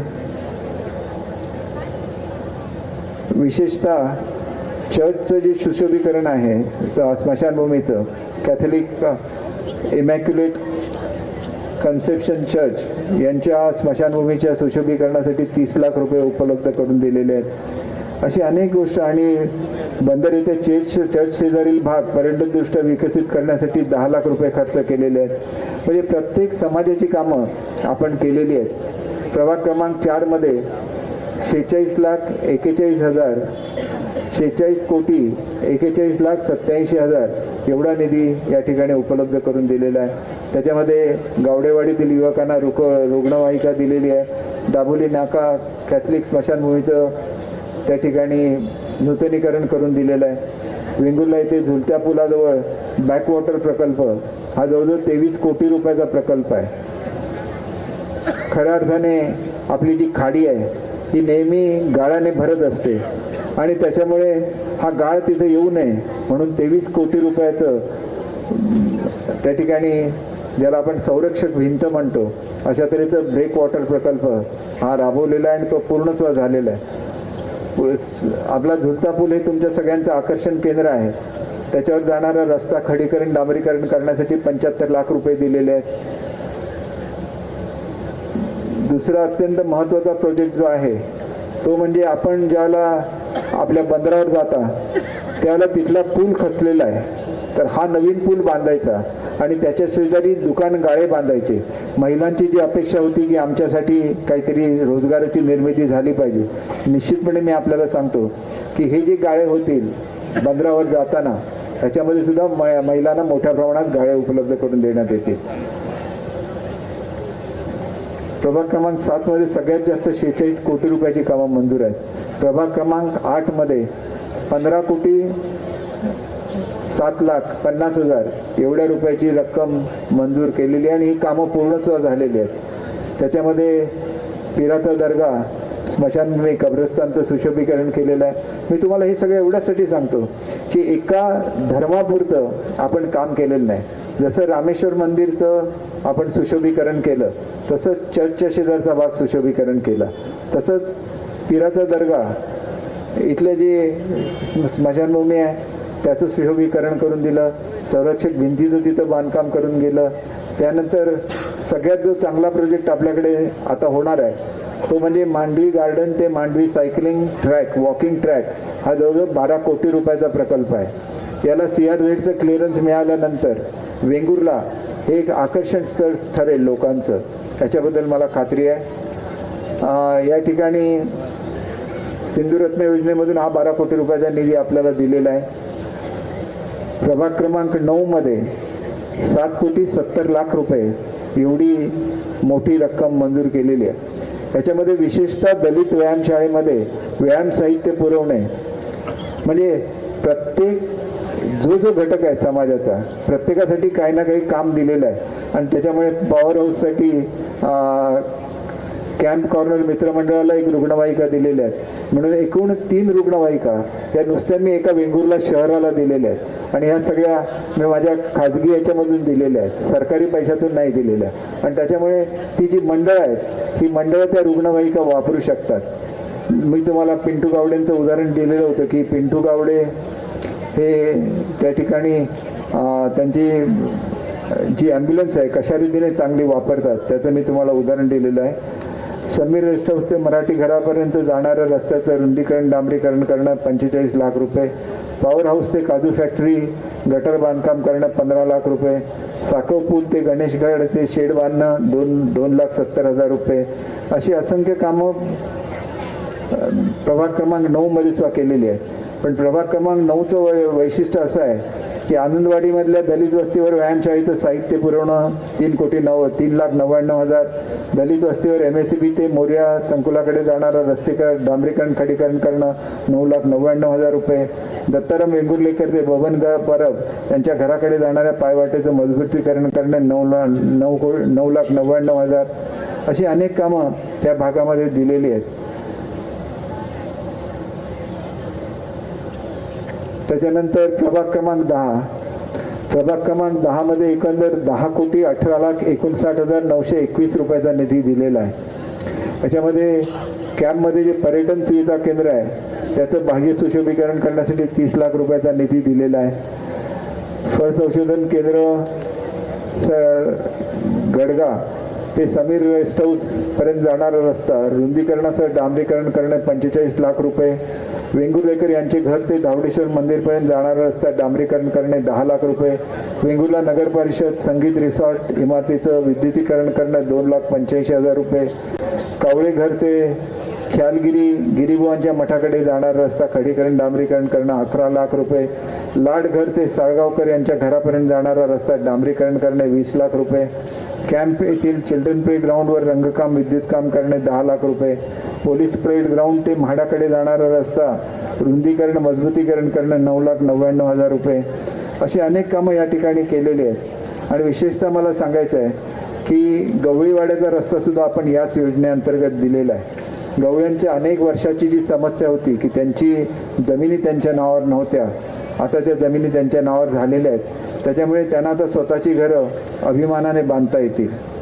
आपण कपिल हाऊस अपार्टमेंट ते तहसीलदार कार्यालयाकडे जाणार रस्ता डांबरीकरण करणं 25 लाख रुपये एवढी मोठी रक्कम दिलेली आहे. लाड यांचे घर ते रामघाट रोड रस्ता डांबरीकरण करणे 9,99,000. गवळीवाडा शौचालय ते पशुवैद्यकीय दवाखाना संरक्षण कठडा व अनुषंगिक कामं करणं 9,99,000 रुपये. चिल्ड्रन प्ले ग्राउंड मधील प्राण्याची प्रतिकृती बसवणे अनुषंगिक काम करणे 9,98,000 रुपये. दाजी परब यांच्या बागेसमोरील संरक्षक कठड्याचे बांधकाम करणे 9,99,000. समीर रेस्ट हाऊस ते कपिल हाऊस कडे जाणारा रस्ता मजबूतीकरणाचं डांबरीकरण करणे 9,99,000. आपला जो मल्टीपर्पज हॉल आहे तिथं लाईट गेली तर जनरेटरची सोय केलेली आणि त्याच्यासाठी जवळजवळ 31 लाख रुपये दिलेले आहेत. कॅम्प म्हाडामध्ये LIG आणि EWZ इथं नागरिकांसाठी 1 लाख लिटर क्षमतेचे नवीन टाकीचे बांधकाम करण्यासाठी 25 लाख रुपयाची रक्कम दिलेली आहे. वडखोल रस्ता ते परब मंदिरापर्यंत RCC स्टेपचे बांधकाम करणे 15,14,000 रुपये. चिल्ड्रन प्ले ग्राउंड विकसित करणे 50 लाख एवढी मोठी रक्कम त्याच्यासाठी दिलेली आहे. गावडेश्वर मंदिराकडे जाणारा उर्वरित रस्ता डांबरीकरण करणे 10 लाख रुपये. गिरीबुवा गाड्याकडे जाणारा रस्ता हा स्वतःच्यामधून घेतलेला आहे. एकंदरीतच आपण जर वेंगुर्ला शहराच्या विकासाचा आढावा घेतला तर एकूण 30 कोटी रुपये हे तुमच्या वॉर्डच्या व्यतिरिक्त आपण नगरपालिकेला उपलब्ध करून दिलेले आहेत. त्याच्यामध्ये वेंगुर्ला नळ पाणी पुरवठ्याच्या अल्ट्रासोनिक ऑटोमॅटिक वॉटर मीटर पुरवठा करून कार्यान्वित करणे हे जवळजवळ 2 कोटी रुपयाचं काम आहे. पाणी पुरवठा योजना सुधारित करून अस्तित्वातील वितरण वाहिन्या नव्याने घालणे पहिला टप्पा हे 1 कोटी 1 लाख रुपयाचं काम आहे. पाणी पुरवठा लाईन बदलणे व मीटर बदलणे 3 कोटी 1 लाख रुपये. विशेष रस्ता अनुदान 19,20,000 रुपये. वैशिष्ट्य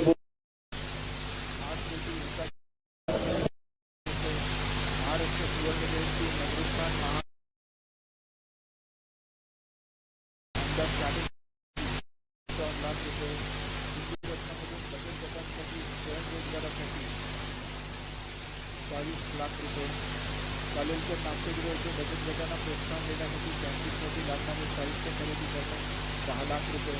वेगुर्ला नगर परिषद सांस्कृतिक इमारतीचे बांधकाम काम करणं 40 लाख रुपये. वेगुर्ला नगर परिषद हद्दीतील स्ट्रीट लाईटसाठी पद्धतीत पोल बसवणं 1 कोटी 35 लाख रुपये.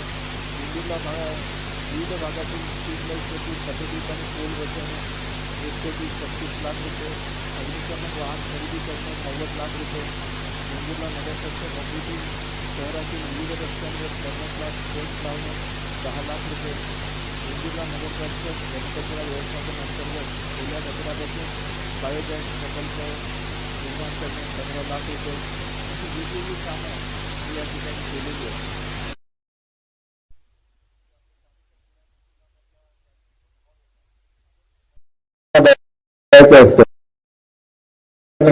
आपण सिंथेटिक फ्लोरिंग केलेलं आहे आणि त्याच्यामध्ये सिंथेटिक फ्लोरिंगसाठी 23 लाख रुपये निधी हा मी माझ्या आमदार निधीमधून दिलेला आहे.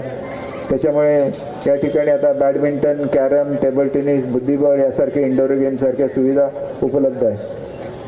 कालेलकर बहुउद्देशीय सभागृह मी आपल्याला सांगितलं की इथलं जे कॅटरिंगचं काम आहे हे आपण महिलांना दिलेलं आहे आणि त्याच्यामुळे हे अतिशय चांगलं असं या ठिकाणी कामगिरी होऊ शकेल.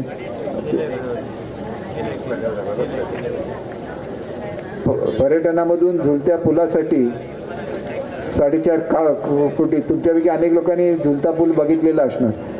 वेंगुर्ल्याला खरं तर स्वतःचा समुद्र किनारा नव्हता. ज्यावेळेला इथं बीच कबड्डीच्या स्पर्धा झाल्या त्यावेळेला एक बॅरेल टाकून त्याच्यावर आपल्या लाकडी पट्ट्या टाकून एक टेम्पररी ब्रिज केला होता. त्याच्यामधून मला एक कल्पना सुचली की झुलता पूल वेंगुर्ल्यासाठी दिला पाहिजे आणि तो झुलता पूल जवळजवळ 4.5 कोटी रुपये मी ज्यावेळेला पालकमंत्री होतो त्यावेळेला त्या झुलत्या पुलासाठी दिले. त्याच्यामुळे आज वेंगुर्ल्याला पर्यटन बहरलेलं आहे. अनेक लोक झुलत्या पुलावरून वेंगुर्ल्याच्या बीचवर जातात आणि तिथल्या बीचचा आनंद लुटतात. सागररत्न मच्छीमार मार्केटसाठी 3 कोटी रुपये उपलब्ध करून दिले. त्याच्यामुळे पूर्वीचं आपण मटन फिश मार्केट बघितलं असेल की केवढं खराब फिश मार्केट होतं. आज अतिशय उत्कृष्ट असं फिश मार्केट त्या ठिकाणी झालेलं आहे. भाजी मार्केटसाठी वैशिष्ट्यपूर्ण योजनेतून 4 कोटी रुपये उपलब्ध करून दिले आणि त्याच्यामुळे आज उत्कृष्ट असं भाजी मार्केट हे वेंगुर्ल्यामध्ये तयार झालेलं आहे. निशांत तलावाचे मी आपल्याला सांगितलं उंची वाढवण्यासाठी 7.5 कोटी रुपये मंजूर करून दिले आणि आज निशांत तलावाचं पाणी आपल्याकडे येतं आणि मुबलक पाणीसाठा उपलब्ध होतो. नाही तर आपल्याला माहिती आहे की पूर्वी टँकरमधून आपल्याला पाणी द्यायला लागायचं. ITIची इमारत आहे त्याच्यासाठी 7.5 कोटी रुपये मंजूर करून दिले आणि त्याच्यामुळे आता जवळजवळ 4 ते 5 ट्रेड या संस्थेमध्ये सुरू झालेले आहेत आणि जास्त ट्रेड निर्माण होण्याची गरज होती. ती भव्य सुसज्ज इमारत यासाठी 7.5 कोटीचा निधी मी पालकमंत्री असताना उपलब्ध करून दिला आणि हे जे सुंदर असं बॅरिस्टर नाथपै कला दालन केंद्र आहे ज्याच्यामुळे आज वेंगुर्ल्याचे सुपुत्र बॅरिस्टर नाथपै यांची आठवण कायमस्वरूपी तुमच्या आमच्या सगळ्यांच्या मनामध्ये राहते. याच्यासाठी 2,75,00,000 रुपये उपलब्ध करून दिलेले आहेत. हे 2,75,00,000 रुपये ज्यावेळेला मी उपलब्ध करून दिले त्यावेळेला वेंगुर्ल्याचे सुपुत्र आदरणीय उदय सामंत साहेब हे त्या ठिकाणी पालकमंत्री होते आणि त्यांच्या माध्यमातून ही रक्कम उपलब्ध करून दिलेली आहे. मला वाटते की थोडक्या वेळामध्ये कुठे करणार आहे इथे येणार ना ते नाही इथं जाणार.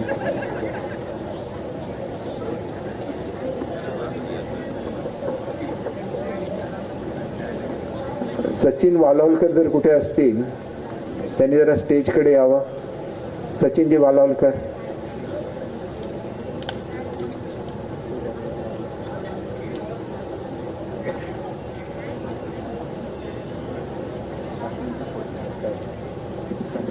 बरोबर चेक करा ना किती वाजता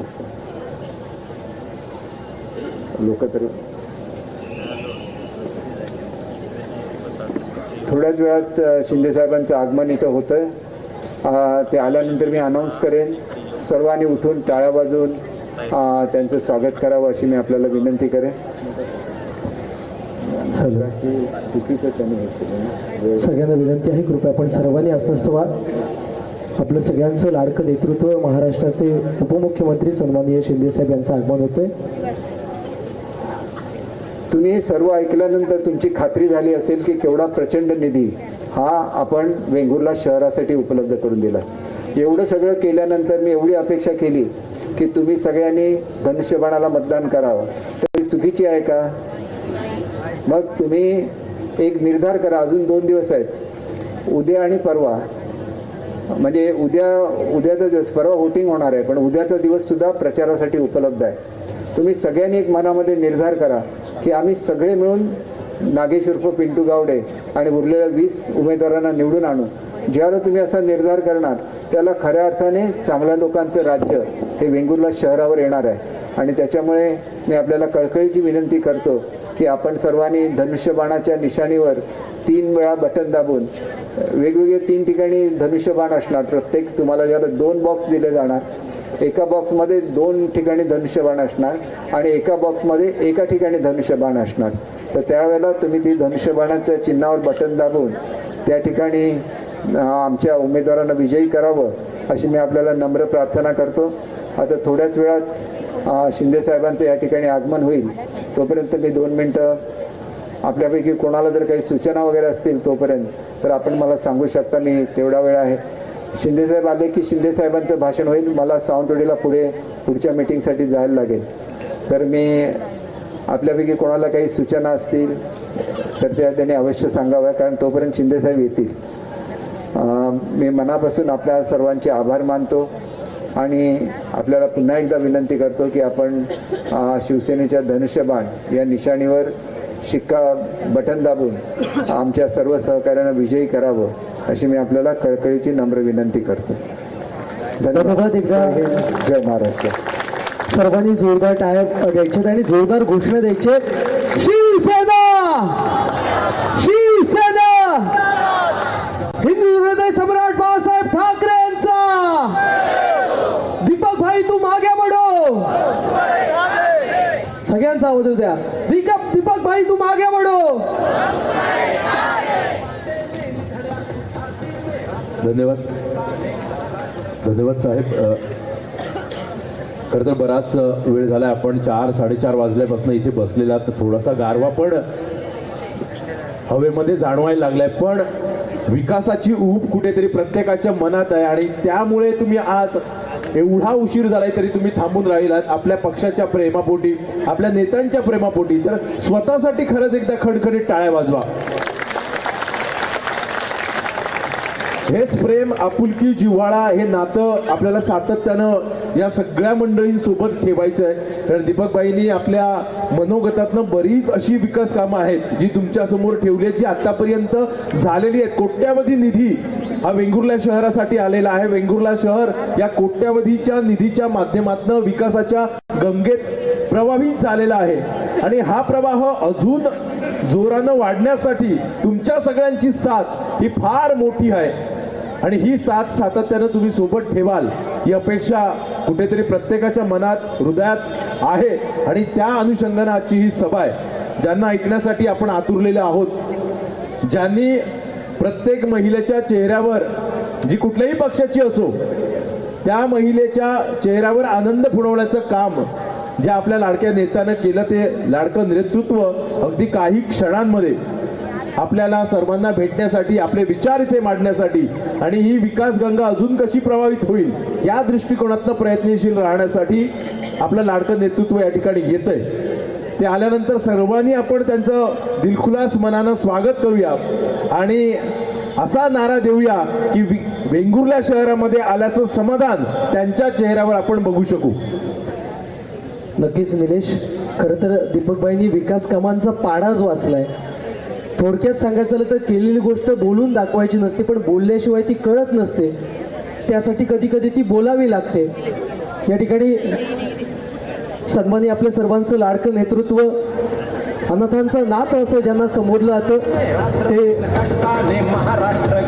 महाराष्ट्राचे लाडके उपमुख्यमंत्री सन्माननीय एकनाथजी शिंदे साहेब यांचं आगमन होतं. आपण सगळ्यांनी जोरदार टाळ्यांच्या गजरामध्ये तमाम वेंगुर्लेवासियांच्या वतीनं, तमाम वेंगुर्ला शिवसेनेच्या वतीनं त्यांचं स्वागत करूया. सन्माननीय महाराष्ट्र राज्याचे उपमुख्यमंत्री, लाडक्या बहिणीचे लाडके भाऊ, लाडक्या भावांचे लाडके भाऊ, महाराष्ट्राचं नेतृत्व अर्थात महाराष्ट्राचे उपमुख्यमंत्री सन्माननीय एकनाथ शिंदे साहेबांचं आगमन होतोय.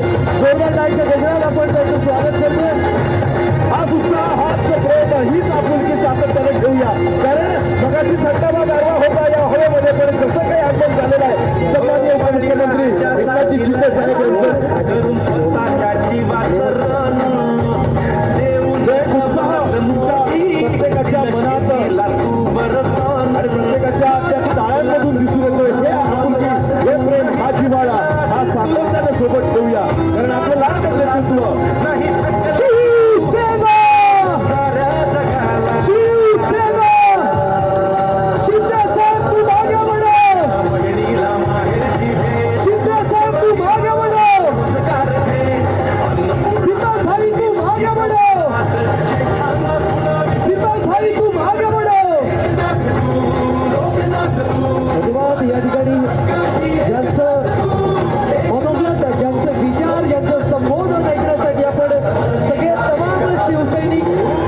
त्याचबरोबर महाराष्ट्र राज्याचे उपमुख्यमंत्री सन्माननीय एकनाथजी शिंदे साहेब यांचंही व्यासपीठावर आगमन होतोय. आपण त्यांचंही जोरदार टाळ्या वाजवून या ठिकाणी स्वागत करतो. बॅरिस्टर नाथपै संस्थेच्या वतीनं या ठिकाणी त्यांचं स्वागत केलं जाणार आहे.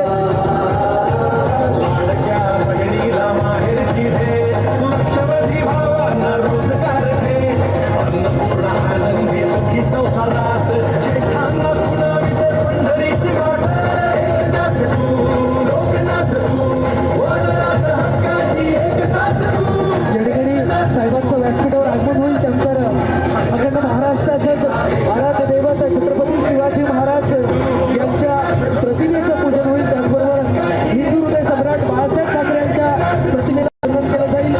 धर्मवीर श्री आनंद दिघे साहेब यांच्याही प्रतिमेला अभिवादन केलं जाईल आणि बॅरिस्टर नाथपै यांच्याही प्रतिमेला अभिवादन करून आपण साहेबांच्या विचारांकडे वळणार आहोत.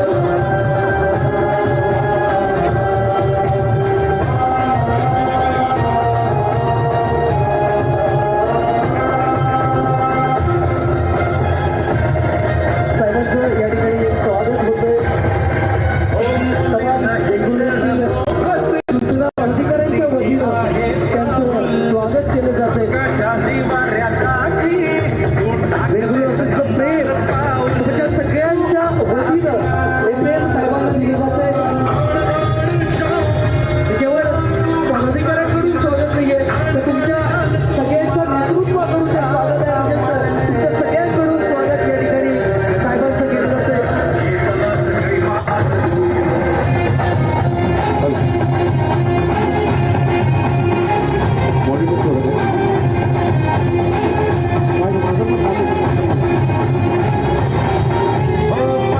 राज्यासाठी लढला करून स्वतःच्या जीवाचं रान देऊन सवलत मोठी दिलं शेतीला तू बरदान न थांबलास तू नाही थकलास तू या ठिकाणी थांबलास तू नाही सन्माननीय शिंदे साहेबांचं अशा व्यासपीठावर आगमन होतंय.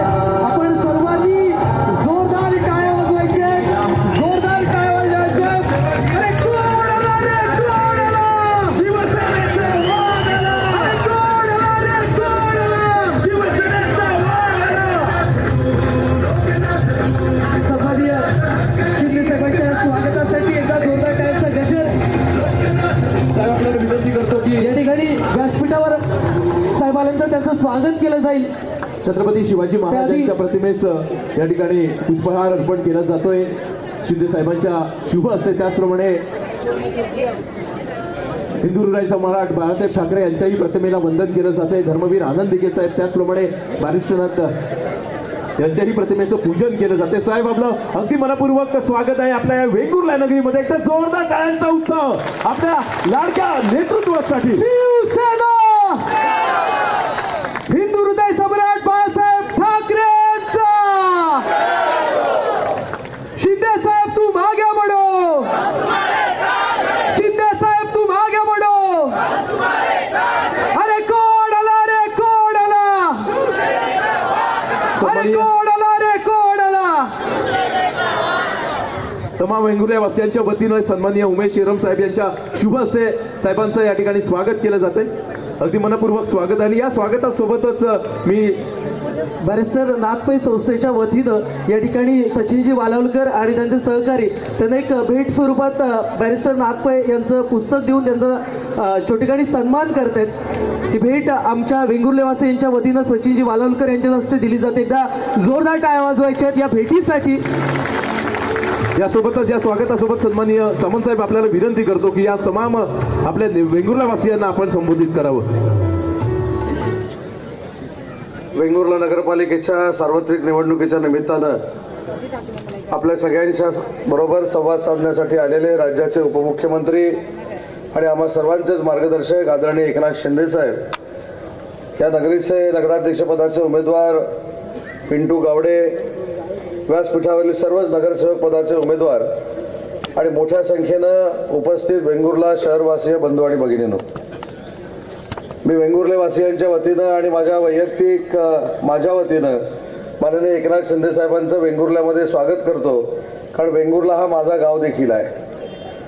आणि ज्या पटांगणामध्ये आज आपण ही सभा करतोय त्या बॅरिस्टर नाथपै पटांगणामध्ये सर्वप्रथम बॅरिस्टर नाथपै यांच्या स्मृतीला उजाळा देत त्यांच्यासमोर नतमस्तक होऊन या प्रचाराची सुरुवात माननीय शिंदे साहेबांनी केलेली आहे.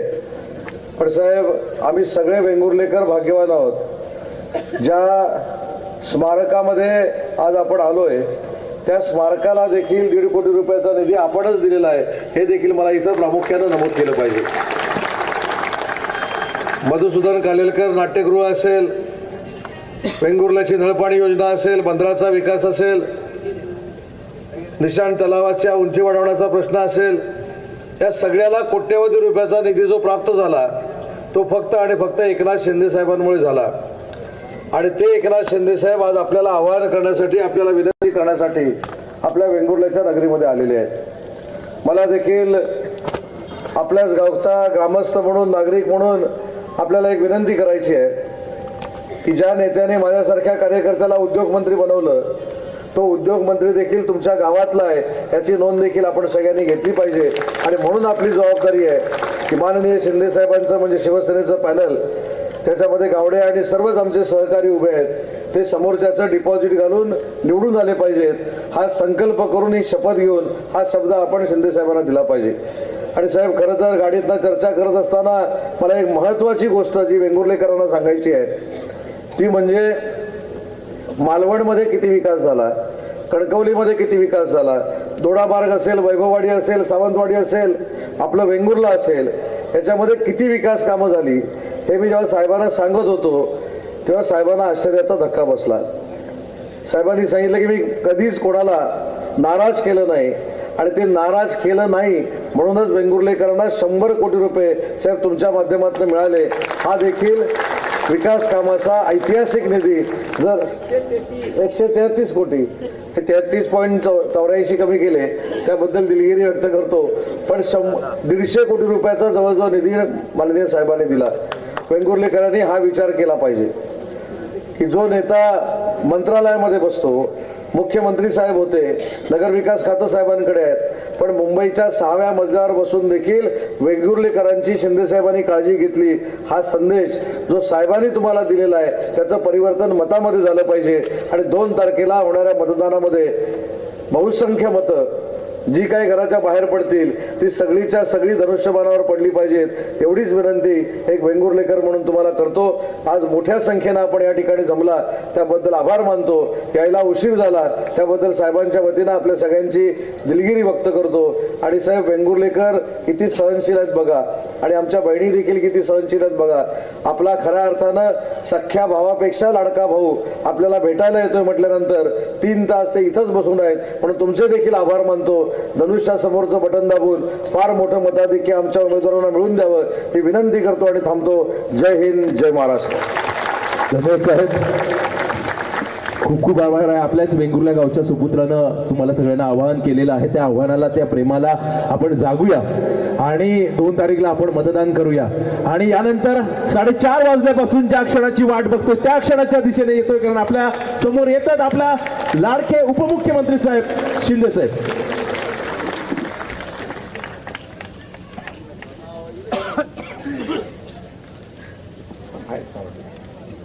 छत्रपती शिवाजी महाराज की जय. भवानी जय शिवाजी. अरे एवढे कागद देऊ नको, ते आकडे माझ्याकडे आलेत, किती दिलेत ते. वेंगुर्ला नगर परिषदेची निवडणूक आता 2 दिवसावर आली आहे आणि या निवडणुकीमध्ये आपले नगराध्यक्षपदाचे उमेदवार नागेश उर्फ पिंटू गावडे. पिंटू फेमस आहे काय?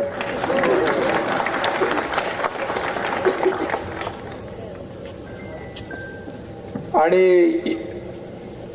इतर आपले सर्व उमेदवार यांच्या प्रचारासाठी उपस्थित या गावचे सुपुत्र माझे सहकारी मंत्री हे बघा ते नाव दे ना, उदय सामंतजी आणि दीपकभाई आता तिकडे गेलेत, राजेश मोरे, सचिन वालावलकर, संजय आंग्रे, उमेश एरम, सचिन देसाई, हर्षद डेरे, शीतल साळगावकर, ॲडव्होकेट श्रद्धा बाविस्कर, सर्व व्यासपीठावरील सन्माननीय मान्यवर.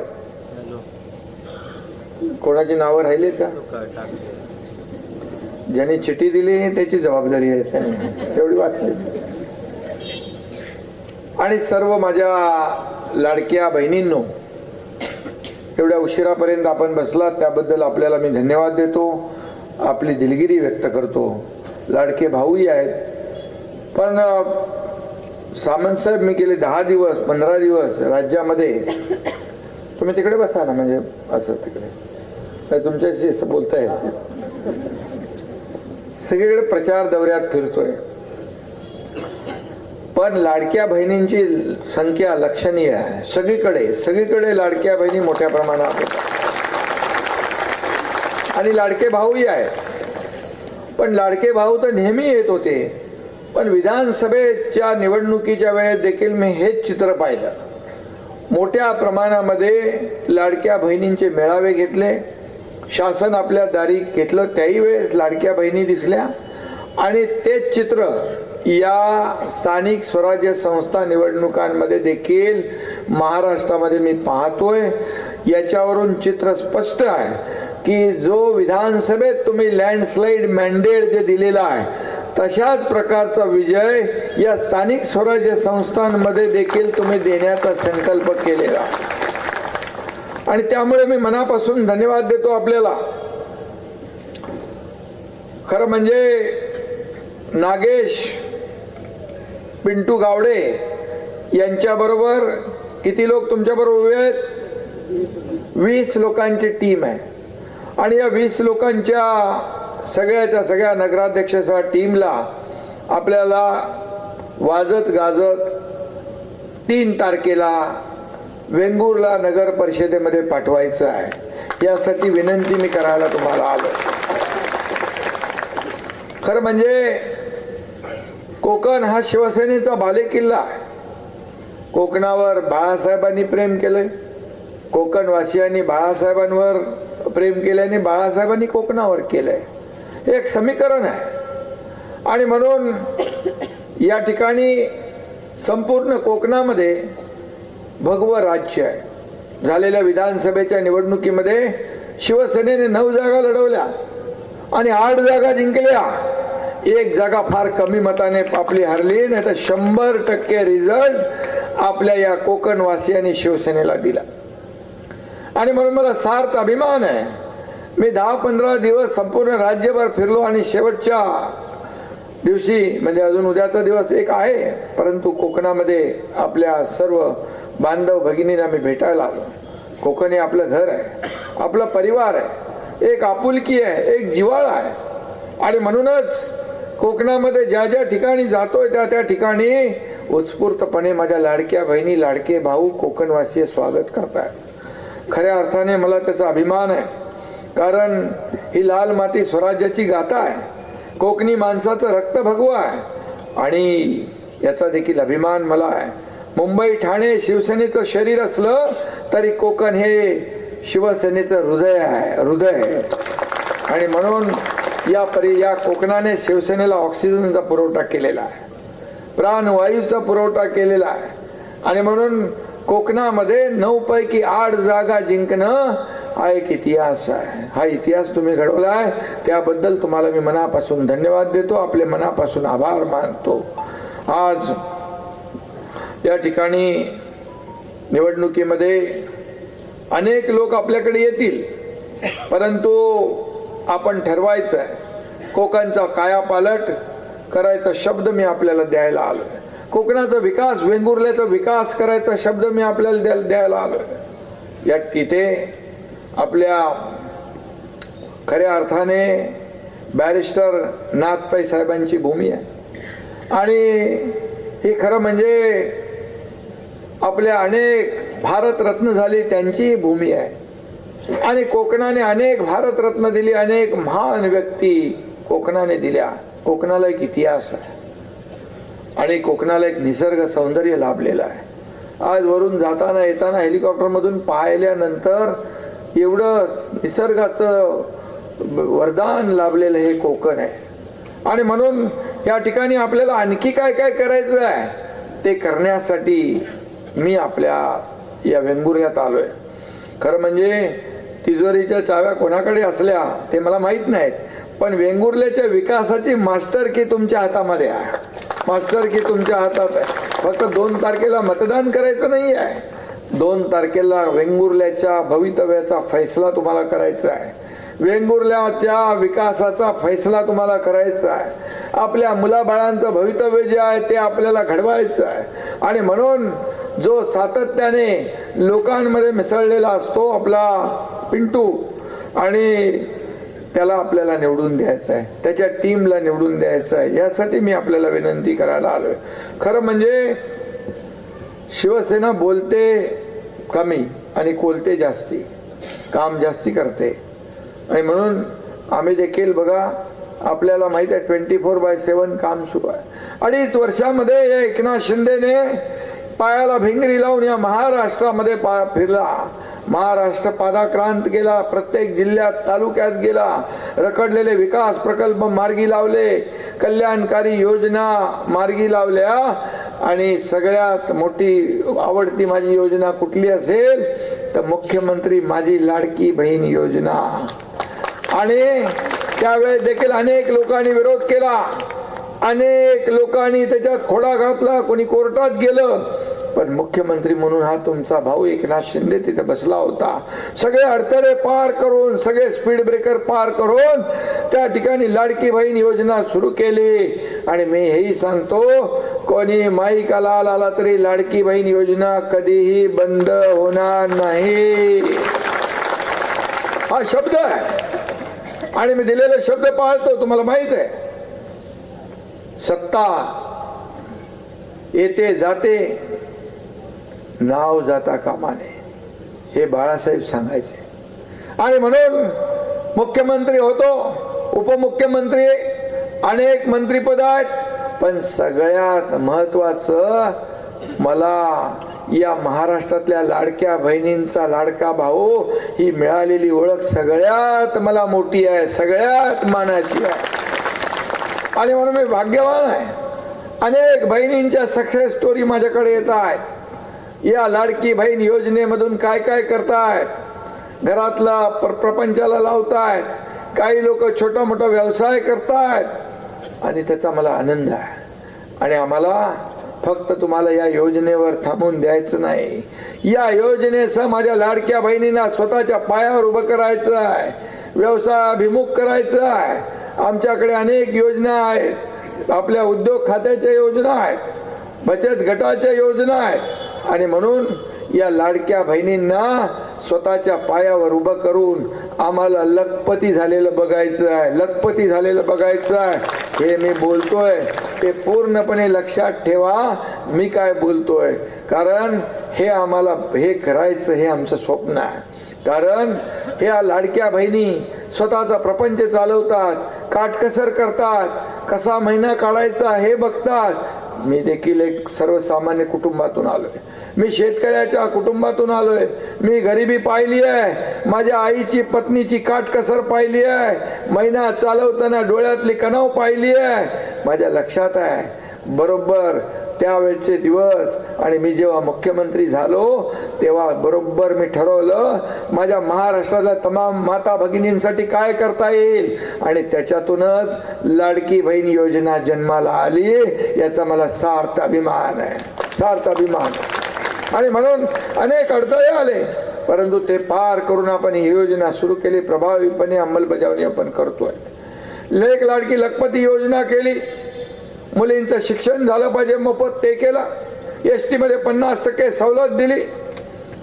आतापर्यंत वडिलांचं नाव आपल्या नावासमोर होतं, आता आईचं नाव देखील लावण्याचा निर्णय आपण घेतला. हा देखील एक ऐतिहासिक निर्णय आपल्या राज्याने घेतला, सरकारने घेतला. असे अनेक निर्णय तुमचा लाडका भाऊ एकनाथ शिंदे मुख्यमंत्री असताना घेतले. मलाही माहित नाही किती निर्णय झाले, परंतु आता मी जिथे जिथे जातोय ते मला सांगतात, हे ते तुम्हीच बांधले, हे तुमच्या निधीतून केलंय, अमकं केलंय, इकडे निधी दिलाय. मला अभिमान आहे, त्याचा अभिमान आहे. आणि मी देताना मी देणार आहे, दोन्ही हाताने दिलेला आहे. एकनाथ शिंदे देणारा आहे, घेणारा नाही, हे महाराष्ट्राला माहित आहे, संपूर्ण महाराष्ट्राला. आणि म्हणून ज्या योजना केल्या, या कल्याणकारी योजना सर्वसामान्यांच्या आयुष्यामध्ये बदल घडवण्यासाठी केल्या. मला काय मिळालं यापेक्षा जनतेला काय मिळालं हे पाहिलं आम्ही सोन्याचा तो चमचा घेऊन जन्माला आलो नाही, परंतु या महाराष्ट्रातल्या तमाम गोरगरीब जनतेच्या आयुष्यामध्ये सोन्याचे दिवस आणण्यासाठी आमचा जन्म झालाय असं मी स्वतःला मानतो.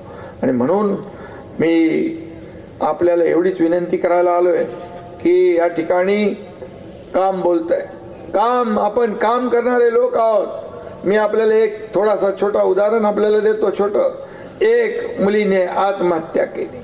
एका मुलीने आत्महत्या का केली? इंजिनिअरिंगचं शिक्षण घेत असताना 50% फी आपण भरत होतो, 50% फी पालक भरत होते. पण 50% फी पण पालक भरू शकत नाही वडील, म्हणून वडील आत्महत्या करतील म्हणून मुलीने आत्महत्या केली. अतिशय दुर्दैवी घटना घडली. मी 12:30-1 वाजता उदयजींना माहित आहे ती बातमी टीव्हीवर बघितल्यानंतर त्याच दिवशी निर्णय घेतला. हे सरकार आपण म्हणतो सर्वसामान्यांचं आहे, गोर गरिबांचं आहे. मग आपल्या राज्यात एक मुलगी शिक्षणासाठी आत्महत्या करत असेल, या सत्ता आणि राज्याचा फायदा काय? त्याच दिवशी तुमच्या एकनाथ शिंदेने निर्णय घेतला, 50%च्या ऐवजी 100% फी भरण्याचा निर्णय आपण घेतला. आता उच्च शिक्षण ज्यांना घ्यायचं आहे मुलींना त्या घेतात. अशा प्रकारचे अनेक निर्णय आम्ही घेतले. मुख्यमंत्री सहायता निधीमधून 450 कोटी रुपये 2.5 वर्षात दिले. अगोदरच्या मुख्यमंत्र्यांनी किती दिले मी त्याच्यावर बोलत नाही, परंतु एकच काम केलं की लोकांना देणं, लोकांच्या आयुष्यामध्ये बदल घडवणं, लोकांना थोडं का होईना आधार मिळणं. आणि म्हणून सत्ता किती मिळवली, प्रॉपर्टी किती मिळवली, पैसा किती कमवला, यापेक्षा माणसं किती कमवली आणि माणसांचं प्रेम किती कमवलं हे एकनाथ शिंदेने पाहिलेलं. आणि म्हणून मी आपल्याला एकच सांगतो की काही लोक येऊन इथं बोलून गेले, काही काँग्रेसवाले, अरे काय आरोग्य काय देणार, आरोग्याच्या सुविधा देणार, आणि अरे बाबा पहिलं तुमचं आरोग्य तर जपा आणि नंतर आमचं आरोग्य बघा. आणि म्हणून दिवसेंदिवस जे काही त्यांची परिस्थिती निर्माण झाली, इथं मला वाटतं महाविकास आघाडीचं कोण प्रचाराला येतच नाही. उभा आहे का नाही इथं कोण आहेत का? नाही, महाराष्ट्रात मी बघितलं, मला पत्रकार देखील विचारतात की महाविकास आघाडीचे माणसं कुठं आहेत. बोला माणसं कुठं आहेत? त्यांनी पराभव स्वीकारलेला दिसतोय. आणि म्हणून कामाच्या जोरावर आपण प्रचार करतोय, काम बोलतंय. आणि म्हणून या कामाची पोचपावती तुम्ही विधानसभेत दिली, तशीच अपेक्षा आम्हाला तुमच्याकडून या वेंगुर्ल्याच्या निवडणुकीमध्ये आहे. आणि म्हणून मी एवढ्या लांब दूरवर आपल्याला भेटायला आलोय. खऱ्या अर्थाने या ठिकाणी आपल्याला सोयी सुविधा द्यायच्या आहेत. वेंगुर्ला हा कोकणाच्या पर्यटनाचा मुकुटमणी आहे. त्याला आणखी आपल्याला काय करता येईल, या पर्यटनातून रोजगार आपल्याला निर्माण करता येईल, हा आपला अजेंडा आहे. आपला अजेंडा विकासाचा आहे. डेव्हलपमेंट आणि डेव्हलपमेंट. या ठिकाणी मी आपल्याला एकच सांगेन की अनेक निर्णय आपण घेतलेले आहेत. त्याच्यामध्ये मला वाटतं आपण या प्रभाग क्रमांक 1 यामध्ये 4,84,00,000 कोणी दिले? शिवसेनेने दिले. प्रभाग क्रमांक 2 मध्ये 4,50,00,000 कोणी दिले? शिवसेनेने दिले. प्रभाग क्रमांक 3 मध्ये 15 कोटी, प्रभाग क्रमांक 4 मध्ये 12 कोटी, प्रभाग क्रमांक 5 मध्ये 9 कोटी, प्रभाग क्रमांक 6 मध्ये 10 कोटी, प्रभाग क्रमांक 7 मध्ये 46 कोटी, प्रभाग क्रमांक 8 मध्ये 15 कोटी, असे मिळून 9 मध्ये 7,50,00,000 आणि 10 मध्ये 10 कोटी, असे उदयजी 133,84,00,000 रुपये या ठिकाणी अनेक कामं इथे आहेत. कामं याच्यामध्ये आहेत, कामं सगळी याच्यात आहेत. मी ती वाचून आपल्याला तेवढा वेळ नाहीये, परंतु मी एवढं सांगतो, आपला नगराध्यक्ष झाल्यानंतर किती पैसे येतील सांगा बरं. नागेश पिंटू गावडे नगराध्यक्ष झाल्यानंतर किती पैसे देतील? 200 कोटी दिली पाहिजे. फक्त 200 कोटी? अरे तर 133 आणि 200 मध्ये फरक किती आहे? मला मी सांगतो तुम्हाला, या भागामध्ये इथं आल्यानंतर मला उदय सामंत यांनी सांगितलं, या आपल्या स्मारकाला पैसे दिले, आणखी कुठं काय काय दिलेत मला माहित नाही. माझ्याकडे आलेला प्रस्ताव मान्य करणे एवढंच मला कळतं. तो कोणी आणलाय, कशासाठी आणलाय, तिथं कुणाची सत्ता आहे कधी एकनाथ शिंदेने बघितलं नाही. तिथल्या लोकांना, माझ्या गोरगरीब जनतेला सोयी सुविधा मिळतात, तात्काळ सही करणारा हा एकनाथ शिंदे आहे, तात्काळ सही करणारा. आणि म्हणून मी आपल्याला एवढंच सांगतो की हे चित्र जे आहे, हे चित्र आपल्याला बदलायचं आहे, या ठिकाणी परिवर्तन घडवायचं आहे. एवढ्या सुविधा तर दिलेल्या आहेत. जेव्हा आपला हक्काचा तुम्ही नगराध्यक्ष निवडून द्याल, शिवसेनेचा नगराध्यक्ष निवडून द्याल, त्यावेळेस या भागामध्ये विकासाला पैसे कमी पडू देणार नाही, हा शब्द एकनाथ शिंदेचा. आणि नगर परिषदेची कामं ही सगळी जी आहेत, पाणी पुरवठा असेल, भुयारी गटार योजना असेल, रस्ते असतील, दिवाबत्ती असेल, उद्यान असतील, गार्डन असेल, स्मारक असेल, शाळा असतील, आरोग्य केंद्र असतील, हे सगळं नगर विकासच्या माध्यमातून. आणि नगर विकास मंत्री तुमचा एकनाथ शिंदे आहे. त्यामुळे मी इथं आल्यानंतर माझी जबाबदारी आहे, या वेंगुर्ल्याच्या विकासाला पैसे कमी पडणार नाहीत, हे पुन्हा एकदा मी आपल्याला सांगतो. आणि म्हणून आपला नागेश पिंटू नशिबवान आहे, अशी लोक तुम्हाला भेटली आहेत. एवढा वेळ कोण थांबते? किती वाजता आले? 4 वाजल्यापासून 8 वाजून गेले. हे प्रेम 8 वाजून नाही, 8:30 वाजून गेले. आणि म्हणून मी आपल्याला एवढं सांगतो, परवा मी विट्याला गेलो होतो सांगलीला, 10 वाजले, 9:45. माझं एवढं हेक्टिक शेड्यूल होतं, 8 सभा होत्या, धावत पळत पोहोचलो. 9:45 वाजले होते तरी सुद्धा एकही माझी लाडकी बहीण उठली नव्हती, बसले होते. लाडके भाऊ बसले होते. मला त्यांची माफी मागितली मी, यायला मला उशीर झाला. आणि 7-8 सभा मी रोज करतो, आणि मग आज देखील मला यायला इथं उशीर झाला, त्याबद्दल आपली दिलगिरी व्यक्त करतो. पण आपल्याला एवढंच सांगतो की मगाशी मी बोललो का माहित नाही, ज्याच्या मागे नाही, ज्या उमेदवारांच्या मागे महिला मतपेटीत त्याचा नंबर पहिला. हे समीकरण जे आहे, हे समीकरण विधानसभेत मी पाहिलंय. लाडके भाऊ पण आहेत, तुम्ही काय नाराज नाही व्हायचं, लाडके भाऊ आपले पाठीराखे आहेत. आणि सगळ्यांनी मिळून या नागेश पिंटूला निवडून द्यायचं आहे. आणि पुढची जबाबदारी आहे एकनाथ शिंदेची आहे. वेंगुर्ल्याची जेवढी कामं आहेत, ही सगळी कामं हा एकनाथ शिंदे केल्याशिवाय राहणार नाही. आपले दीपक केसरकरांचा मतदारसंघ आहे ना, दीपक केसरकर यांना धन्यवाद दिले पाहिजे. अतिशय शांतपणे काम करतात. अगदी गुवाहाटीला असताना त्यांनी जे मीडिया बरोबर संवाद साधण्याचं काम केलं, त्यांचं नाव पूर्ण देशभरामध्ये लोकांनी घेतलं. हा कोण माणूस आहे? कारण मी जर ते करायला गेलो असतो तर माझा फोकस डायव्हर्ट झाला असता. आणि म्हणून केसरकरांना धन्यवाद द्यावे तेवढे थोडे आहेत. आणि म्हणून एक चांगला आमदार आपण निवडून दिलेला आहे.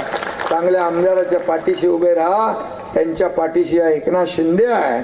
आणि म्हणून मी आपल्याला एवढं सांगतो की मी दिलेला शब्द पाळतो. बाळासाहेब का सच्चा सैनिक हो, किसी से नहीं डरता. एकनाथ शिंदे है जो बोलता वही करता है. आणि म्हणून जे बोलतो ते करतो. आणि म्हणून मी एकच सांगेन की या कोकणामध्ये शिवसेना को हराना मुश्किल ही नहीं, नामुमकिन है. आणि म्हणून मी तुमच्यावर पूर्ण माझा विश्वास आहे. मी तुम्हाला विनंती करतो, 2 तारखेला धनुष्यबाणा समोरचं बटन दाबून नागेश पिंटू आपला गावडे यांना आणि त्यांच्या 20 सहकाऱ्यांना निवडून द्या. आणि 2 तारखेला एक इतिहास घडवा, क्रांती घडवा आणि 3 तारखेला विजयाचे फटाके फोडा अशा प्रकारची विनंती करतो. धन्यवाद. जय हिंद, जय महाराष्ट्र. शिंदे साहेब तुम आगे बढ़ो, शिंदे साहेब तुम आगे बढ़ो. शिवसेना, शिवसेना. आपल्या सर्वांचंच लाडकं व्यक्तिमत्व, आपल्या सर्वांचे लाडके भाऊ अर्थात संपूर्ण महाराष्ट्र राज्याचे उपमुख्यमंत्री सन्माननीय एकनाथ शिंदे साहेब आणि त्यांच्यासोबत सर्वच या रिंगणात उतरणारे हे सगळेच आपले सहकारी. यांच्यासोबत एक छान फोटो. साहेब आपण आलात वेंगुर्ला नगरीमध्ये, या सगळ्या माता भगिनींना आपण भेटलात, भावांना भेटलात, त्याबद्दल खरंच अगदी मनपूर्वक आभार व्यक्त करतो. संपूर्ण नगर पंचायतच्या या निवडणुकीच्या दरम्यान